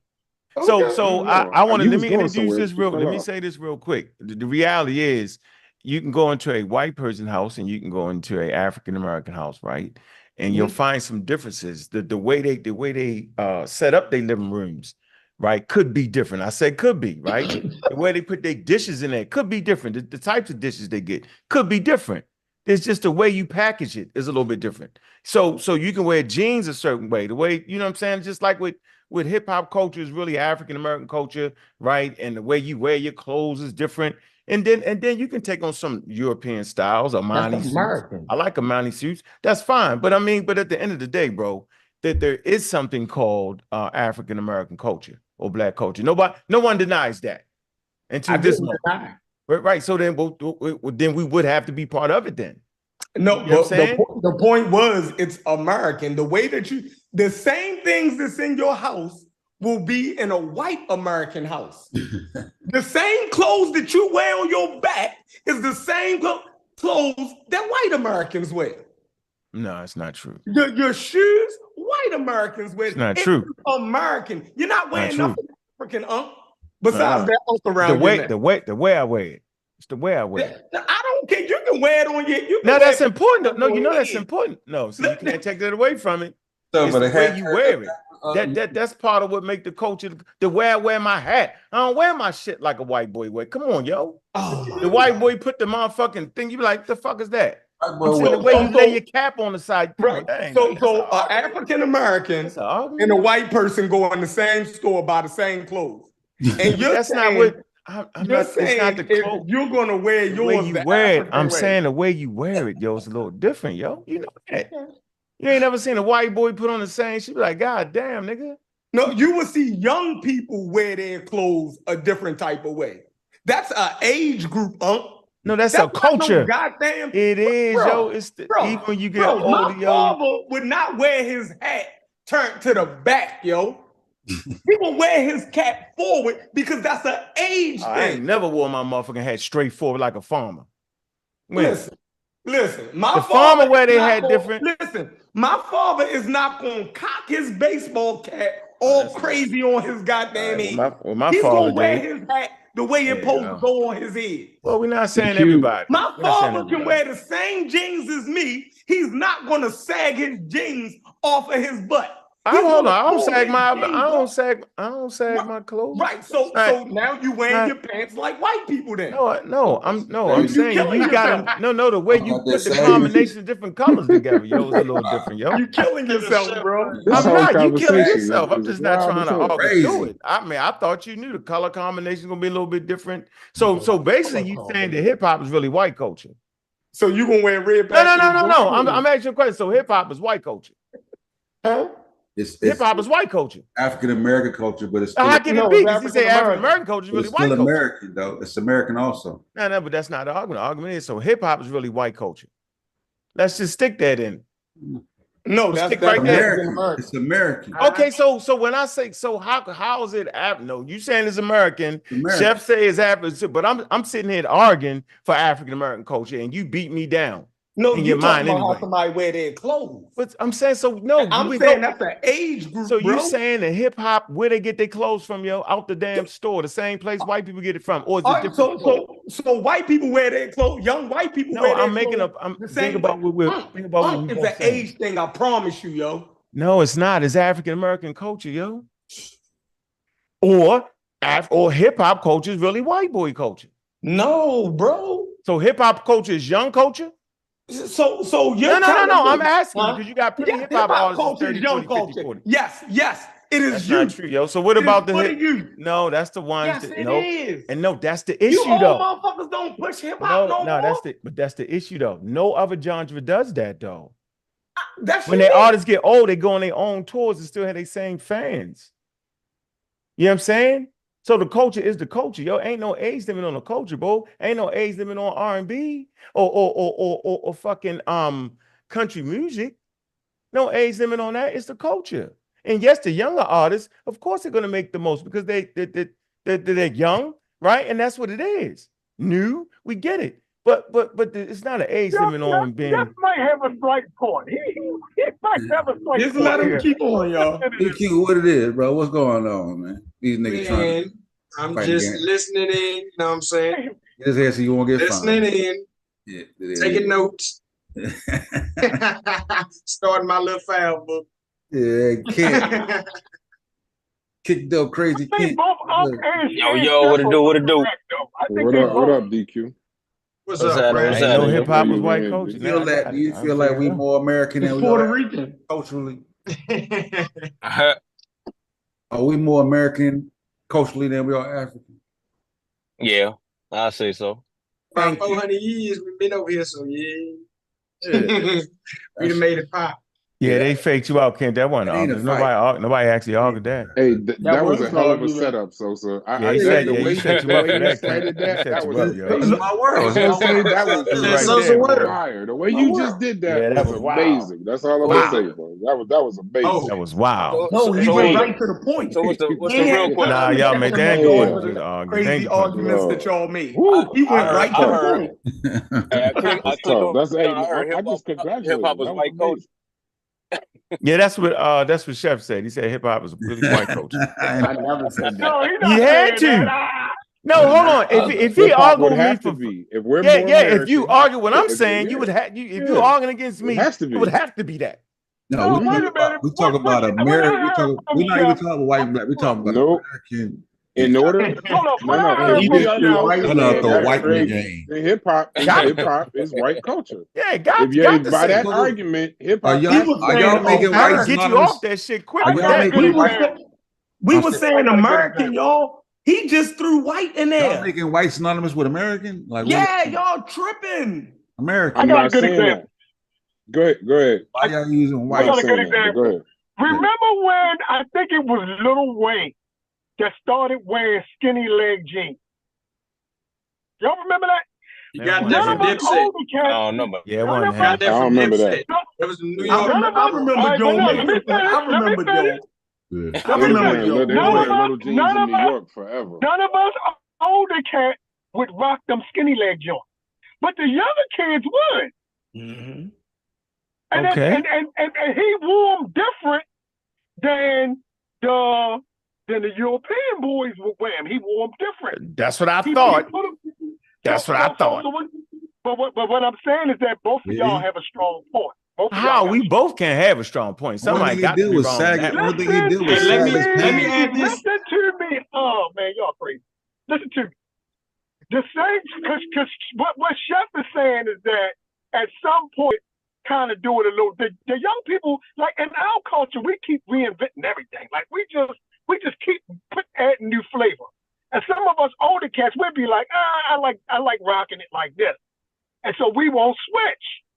But hip hop culture is always reinventing itself. It just keeps doing it. So I mean, both of y'all got a point. How does that speak to the point though? Because you all get the clothes from the same place. Like, so then what is one of us can't be, somebody got to be wrong, yo, based off that metric. Oh, both of y'all so are he correct. basically Y'all saying just when you bold get in the old, you challenge. dress white. Y'all He bold said in when the you get challenge, old, in the you white. He said when you get old, you dress white. White is just No, he American. didn't. He did. He No, said he when you didn't. get old, he said my father wears head straight forward. My father never. I didn't say my father was dressing white. Said he I wear- thought it I was an said age thing. no, you threw that in there, the flim flammers, yo. The conversation was you get a hat from American Eagle. Here's my conversation. You get a hat from American Eagle, bro. Right. But the way each group of individuals wear it is different. I know this shit because I used to wear the According to American, the age. Timbs and all that. That's According fine. to But, age. dude, that's not part of our argument. You're just throwing it in there. It's like a fighter jet throw No, the flare out I'm there. giving you clarity, No, brother. you don't got it. You're not giving me clarity because you basically saying when I get a certain age, I wear my shit white then. No, you would have to be. white in there. It would have to be. I'm A saying hat is a hat. I keep saying Right, white. he keep putting white in I there. got because you keep splitting the age in there. We don't What? need the age. The age don't help the conversation. The conversation is very it's clear. clarity to I'ma it, bro. no, it's not. It's your it's the chef clarity. What I'm saying is that hat that is brought by all Americans, right, can be in hip hop culture, can be in country culture. It's just the way you wear this shit. It's the way you bend the brim and all that shit. It's part of it. All that. Aesthetics of it. The way you mix different things with it. Hold on, the way you mix different things with it. That's what I'm saying. That's the culture, yo. The culture do it. It's like taking some fucking rice or something. It's the way you prepare it. All Chinese eat rice, black people eat rice, Ghanaians eat rice, but it's the shit they put in it that make the culture, bro. I'm just trying to figure out how am I tripping with that? Sugar and butter. They don't even tell them, yo. They don't even Tell them, yo. Hey, look, We they putting the don't even sugar bend the in brim. our- They don't even bend the brim no more, yo. Nobody bend the Farmers? brim no more. They Nah, I've been my Macaroni brim. and Like, my dad had shit, but I'm in my unk mode. So yeah, I've been my brim. I'm saying to you, look, macaroni and cheese is an American dish. Yes, it is. Fried chicken is an American dish. Specifically dealing with African American, like it's African, it's still American though. It's just African because we're American, bro. Yeah, that's like, not we what we are saying. Americans. No, I'm so not we arguing that. contribute to America. That's not my argument. That's No, not but my African argument. Americans gonna put the three cheese in there. So what about chitlins? What about chitlins? So That's African American. Oh man, I'm out. No, it ain't. See, it's no different. White people came up with chillin', you know? Get them breads. Get them breads. I didn't even know that. White people came up with chitlins.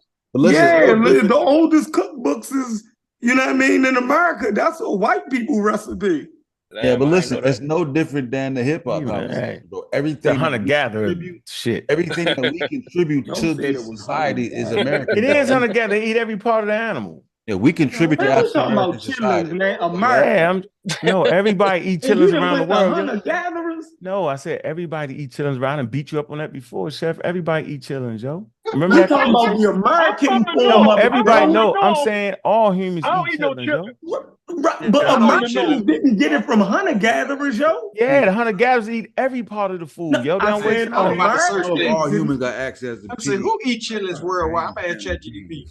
Yeah, they eat chillins everywhere, yo. It's a matter of fact, it's a cuisine. I ain't never seen It's a no cuisine. Asians. It's a I ain't seen no cuisine. Chinese people eating chitlins. I know I because just y'all say the forgot. change Y'all is forget the everything. conversations we have, yo. Pull that shit That's out. people from the South that eat chitlins, man. People from the North don't eat no They chitlins. may have you picked it said- up. I don't know. Pigs, pigs ain't Hey, everywhere. I hey, can't- Joel. Hey, Joel. people from the north, the North delegation definitely says we also eat chitlins too.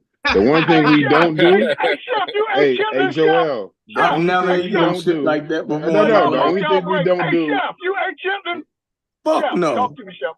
Yeah, but y'all wear. Because he a Muslim. He was a Muslim. He was a practicing Arab culture. He was practicing Arab culture, yo. He definitely barely. Yeah, I get it, yo. Definitely practicing Arab culture.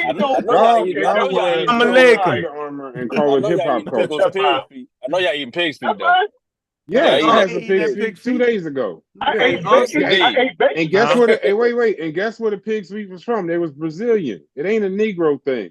That ties in. That's about to tie in what I'm about to say. Yep, Uncle's 100% right. That shit is a Caribbean, Latin American. Yeah, thing. Got him. I got them from a Brazilian restaurant. I didn't get them from a soul food restaurant. Brought to America by Spaniards, right? You said everybody eat all over the world. That was my point there, bro. It's the way they prepare it. Hunter gatherers. Yeah, because they ate everything, yo. That's the first. But we didn't get our chitlin eaten from no damn hunter gatherers. I'm saying it's passed down over talking about culture. We changed the cuisine. It's a wild conversation. Yeah, they do that on purpose. You know he on YouTube talk about chitlins. Yeah, but you put up the age. About the macaroni and cheese, yo. That was yeah. Go back to macaroni and cheese or something. No. The reason why do you know why I brought up age? To try to trick the audience. But go ahead. No, because there are age demographics. Hey, Sosa, make me mad so I can promote in the chat. You don't believe that? You gotta show me how to do that shit. My first go around. Oh, hover over the thing. Just hover over that. Yeah, just click on somebody's name and you can make them a mod. Oh, all right, hold on. Yeah, click on the name so you can get people so that way you can leave your links and stuff. Go ahead, Sosa. Chef. Oh no, I was just saying that the same way you would say that type something in the chat then. Race or culture or however whatever we're talking about, groups of people will have certain cultural features. I'm saying that age is a component of that also. And how does that have the conversation though? If you tell me that the way a person wear their clothes is strictly because one is black and one is white, and if I can show you that it's mainly age, you're saying that I can't show that? I'm saying that no, you can't show that because if you try to show that, then you're actually saying that African Americans don't have no culture like them. See, you want to make it an age thing. And I'm saying I promise you it is. No, it's not. The conversation is. This is the conversation, yo. Can somebody help me, there's an African American culture, bro. Hold on, yo. I don't think nobody on this panel is crazy enough to not recognize that there's an African American culture. All the time. I'm not. I'm saying it's African American culture, and part of it is the way we dress. It's the way we talk. It's the way we sing. It's the way we dance. You, Chef, but he pushed me around too. No, I'm just saying. So y'all really? So now we don't got it's no African American culture. It's really white culture. Yo, white kids wear their clothes. Yeah, listen to him. This is what he's saying. Black kids, yo. This is what you're saying, Chef. Hey, hold on. I got you. I'm gonna use your. You're not making no sense, yo. You can't. You fast talking. I'm be quiet. You don't got me. What did you? Hey, where did you grow up at? I grew up in a black and Jewish neighborhood. All right. So you follow black culture, right? According to your statement. African American culture. And I like lox and I like bagels. I like smoked fish and all that. But go ahead. So cool. So boom. So you said when you was young, you used to wear the boat shoes and the I said American Eagle, my nigga. The khaki, right. Yep. So you wore them, Ocean Pacific. Right? Yeah. Right. That was your style, right? Yeah. So who culture was you following? When I was African American culture, we took some shit that normally white people wear and we tricked it out. Is what I'm trying to tell you, yo. That's what I'm trying to I'm trying to make, yo. Like different. Listen. You wore American shit that all Americans could wear. But that wasn't the argument. You just switched it back. So hold on. So did you slack when you wore your slacks? When you wore your slacks, right? Did you sag them? Nope. That could be part of it. That could be. You just said no. No, I said that could be part of it. You hear me, right? That could be part of it. That could be. And like you said, based off your age, you're not going to wear your pants sagging. So now you're agreeing with No, I'm not. I'm saying, but that shouldn't be the argument because it's the way we wore this shit I'm trying to tell you. And I'm telling you mainly that's because of age. Man, no, man.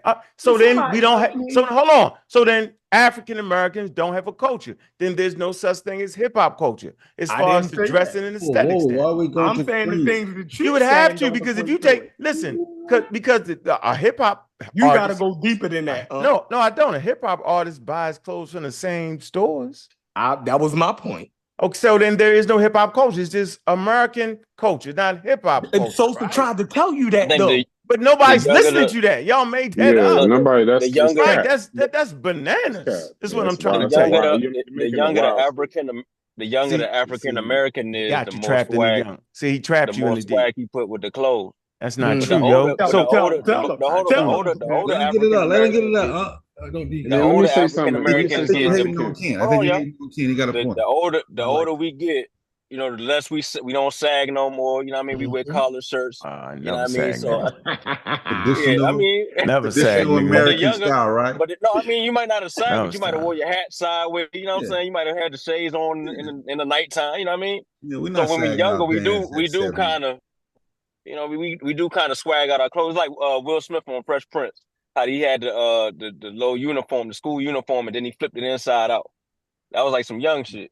Or that was also a white young kid, a bend their brim. They might bend their brim. Yeah, they do the different shit from different age. So y'all niggas don't got no swag. So y'all old ass niggas no swag. So y'all don't got no swag. That's the only thing I heard. That's the only thing I heard. Nah, stay over there. Nope. Stay over there. Stay right there. Stay there. Stay there. Some Under Armour ass. No. Stay there. I said I apologize. Hold on. No, you can't. No, I'm talking to a few people. Listen, I'm talking to the wrong crowd. I'm just talking to the wrong crowd because you just twisted that on purpose. Bro, so did that on purpose. I'm saying that you can be 57 years old. Hold on. Letting your pants sag, I'm saying, could be part of your swag, but doesn't have to be. I'm saying I apologize. My father was a tailor, right? His best friends, they was all well motherfucking dressed with the swag. So I'm used to being around 57-year-old, 56-year-old men with swag, my nigga. I know the group they talk about, but I don't come out of that. I don't come out of that mold. My fault. I apologize. I get it. Y'all niggas is dressing. So now he's switching it on his show. I'm not. You talk about swag. Now he's better than Kid don't got no. Yeah, I am. I agree. I am. I mean, Kent, you don't got no swag, Kent. No swag. And your pants got to hang off you to have swag too, Kent. Nah. When you get that's what you said. Look, the older you get, when you go to the club now, you might. Y'all don't go to no motherfucking club when you go to the club. When you go to the club now, if you go to a party now, you might throw some slacks on with some dress shoes. Am I wrong? I always dress like that, Kent. Am I wrong? No, I'm saying when you're younger though, you don't. No, nigga, I never dress like you that. Might. Well, you're the only one. You're the only one I know. To me, Kent. Well, hold on. That's your fault. Younger African American. Hold on. That's a damn lie. The younger. Help me out, Chef. I went to Odell's. Can you explain to these niggas? Chef, explain to these niggas, please. No. You couldn't get in the motherfucking club with no goddamn boots and tennis on. Explain to these niggas, yo. No, he's talking about an older club. No, I said no. Odell's with another generation of fucking drug dealers who dressed in dapper. They had money to dress like that. So why the fuck? It's completely different. What? We talking about now, man. Talking about a goddamn we are now at a position of devolution. We talk about fucking Stacey Adams and shit. Hey, listen, Sosa. Y'all got me. Hold on, yo. You gotta help me. Hey, Brass, how you dressing? Why they think you can't have swag? I don't wear bro. You're talking to people that wear Under Armour every day, bro. Oh, okay, all right, don't talk. All right, don't talk. Bro. I ain't looking at Okay, those don't talk to me. All right. Yo, so okay. hold on. So I when ain't y'all fuck was with y'all younger, niggas, hold on. man. When y'all Just was found younger, out today, Unc out there sagging Hey, and shit. listen, That's listen, crazy. listen. Who you was sagging? I ain't never said. Unc out there I sagging. ain't never sagged, but listen. wow. Why you think sagging ain't just only African American culture? Yeah, When you right. That's when you crazy. wear your why you think? hold on, Kent. When you wear, just because you got older, you stopped swagging, don't mean you left African American culture. Like you just, you got a little older, you started wearing different types of clothes. You had a little bit more money, so you spent a little bit more money on stuff. Not the Under Armour.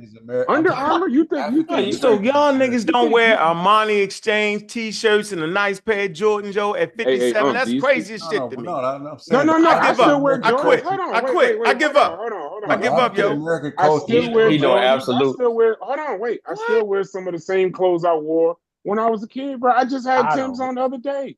I don't know what we. Unc wasn't saying that you don't wear. No, Niggas. argument was not that you wear the same clothes. He said he took the same baseball cap that he had and just switched it and said, "I'll wear my cap differently." No, that's how you wear I wear my hat different too. Yeah, it's the way you. Yo, but look, hey, when you were younger, you wore sneakers in the club, though. Now you don't wear I'm sneakers in saying the club. I didn't. Chef, you did that. Yeah, you're the only one. You're the only one that didn't wear sneakers in the club when you was younger. The And then only man I Chef know. didn't help me out. Chef didn't when he know damn well Odell's one no old man club. But so y'all saying let me get hey, really, yo? Hey, I was in high school going to Odell's and Giovanni. So you were 19 years old. Yeah, what it do, bro? What it do? All right, listen. I'm gonna read this to you. While African Americans are part of the broader American society, their identity as African American acknowledges their specific cultural, historical, and social experiences that set them apart. This term encapsulates their African heritage and their unique experiences in America, creating a distinct and rich identity that is more than just American or American African. That's your God that agrees with me. So tell me one more time that you don't agree with ChatGPT.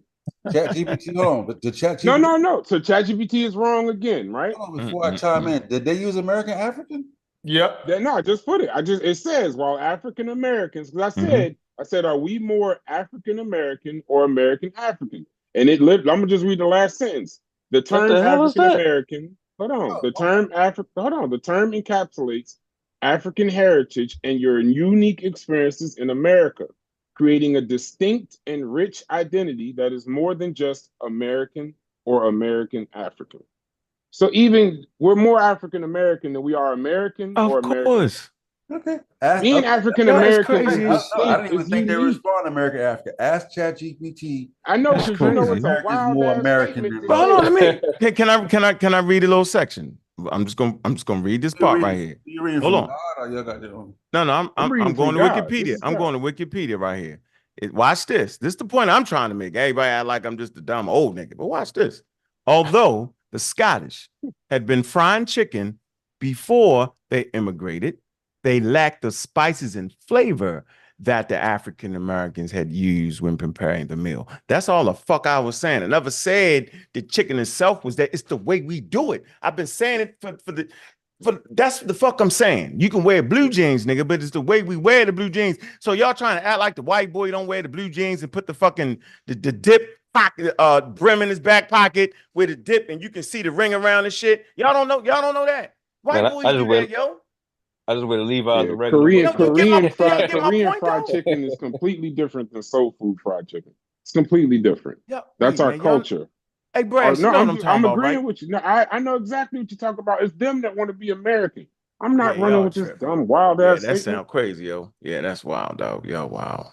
Yeah, that's crazy. Hey, Sosa, you tried though. I'm giving y'all tried. Sosa, Chef tried. Ken only went to clubs.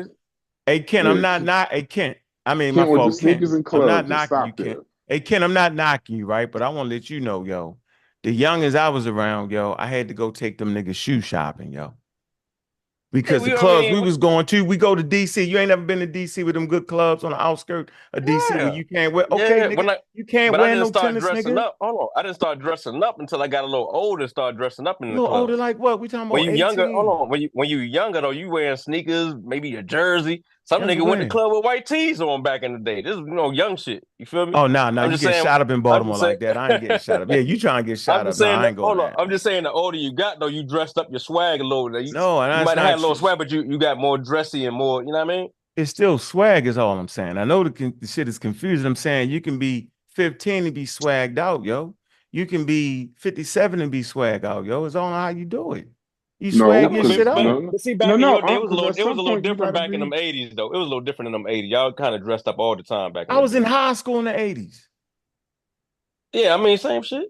In the 80s, y'all kind of was more, y'all wasn't wearing Jordans wasn't even out yet. Like, y'all was wearing dressed up clothes and shit. Yo, so it might have been a different generation. No, it's not true. Niggas been wearing sneakers and era, I mean. No, yeah, yo, they I'm wasn't saying wearing Jordans, but they was wearing different sneakers. They was wearing Dr. J's. Jordans Funny was as the shit. beginning of African American. No, So y'all give Jordan. Y'all just think Jordan's just like he just started. Jordans was the first sneakers people wore in the club. No, I'm just saying. You just said. No, you just said because they was wearing sneakers. I just called a shoe out. I just called a shoe out. But I'm saying, yeah, that's what I'm saying. They wore sneakers too. Yeah, but my main point was back in the day, the young folk was kind of dressing up. I'm saying in the 90s and probably in the early 2000s, up in my generation, we was kind of, wearing sportswear to the club and shit, sneakers and shit, jeans and shit. You get shot up in them type of clubs. Hey, Kent, how old are you, Kent? 41. All right, we about the same age, Kent. Yeah, Kent just wore that shit. Yeah, like man, y'all going see, to where they still allow sneakers and all that. No, that was like, I'm talking about when we was younger, yo, like 20, 21, 22 years old. You only 3 years older than me. So what club was you going to where most of the clubs out here, they was telling you when you come to the club, you couldn't wear sneakers and boots. Sosa from where y'all niggas ain't dressing, man. Y'all playing around here, man. Sosa from where I'm from. Please tell them, yo, niggas was in Carolina, y'all clubs is y'all bluffing, man. Yeah, we had the jerseys on, nigga. We was white teed out in barns. Of course. You was a thug, nigga. Black tee. I never dressed like a thug, yo. Nigga might go in there with all thug, yo. You thug. We always had thugs. Damn vagrant. White khaki outfit on. White tee on his Hell no, y'all niggas thugs, yo. Hey, Chef. Hey, listen. Hey, Sosa just told you we'll be in the VIP with the white tee on, bro. White tee, y'all tripping. No, I wear polo. I wear polo white. I wear polo white tee, you know what I'm saying, with the khakis, yo, and expensive shoes, yo. Slick as a motherfucker. I ain't wearing no. Them girls will walk right by you to the nigga with the white tee on the fresh. These niggas wearing penny loafers since they were 19. I can't bro, so you ain't wearing penny loafers? Y'all was in South Carolina. I wore penny loafers in no school swag out there. Hey, know what, Ken? I don't appreciate you, yo, because you dress nice. Now you fronting. You fronting, yo. You wear nice suits, yo. You fronting. Now you front. Yeah, now. I mean, when I turned like 27, 28, when I started getting older, nigga. It took you that long, yo? Yeah. Damn, Ken. I mean, I was going to young shit. I was going to young shit back in the day. I mean, shit. Yeah. Hey, I gotta run. We turned up. Look, we turned up in the club. You can't wear no suit on. You in that pranking and bouncing around and shit. Hey, I gotta damn run. I gotta run to the pool real quick, man. You can close it out when you're done. You got to. I made you. All right, that's funny. Yeah, I came up in the Lil Jon era, man, when you just get hype in the club. Yo. Yeah, we wasn't doing that shit crazy. That's why I said, hey Kent, but that's why I said y'all was dancing to crunk music and losing y'all natural minds. Y'all couldn't wear. You have to wear the kind of clothes y'all wearing for what y'all doing. But we was exercising and all shit. You said at 27 you stopped going to young clubs in Jersey, bro. I mean, you can wear Timbs outside. But you can't wear them shits in the club. Oh man. No, I mean, eventually it did get to that, like, you know what I'm saying, the older clubs started, because fights broke out. So they started saying you couldn't wear no sneakers and no boots in the club. They can't. So then you know what? Then what no white tees and shit. So I might have been a little bit younger than that. Southern. No, it's Southern. It's more of a Southern experience. The music that y'all played was way different than, you know what I'm saying? Yeah, we wasn't doing heads up north in New York. Yeah, y'all was down there actually fighting and going crazy. So it might be a little different. Makes sense. Y'all niggas had Onyx. Y'all niggas had Onyx and all of that wild crazy. I'm not doing that. Hey, Chef, he makes some wild arguments. No. About hey, people down you're south that like old. You just said Onyx. Hold on. You just said Onyx. Look, you're that old. I'm not that old. Who was crazy as Onyx?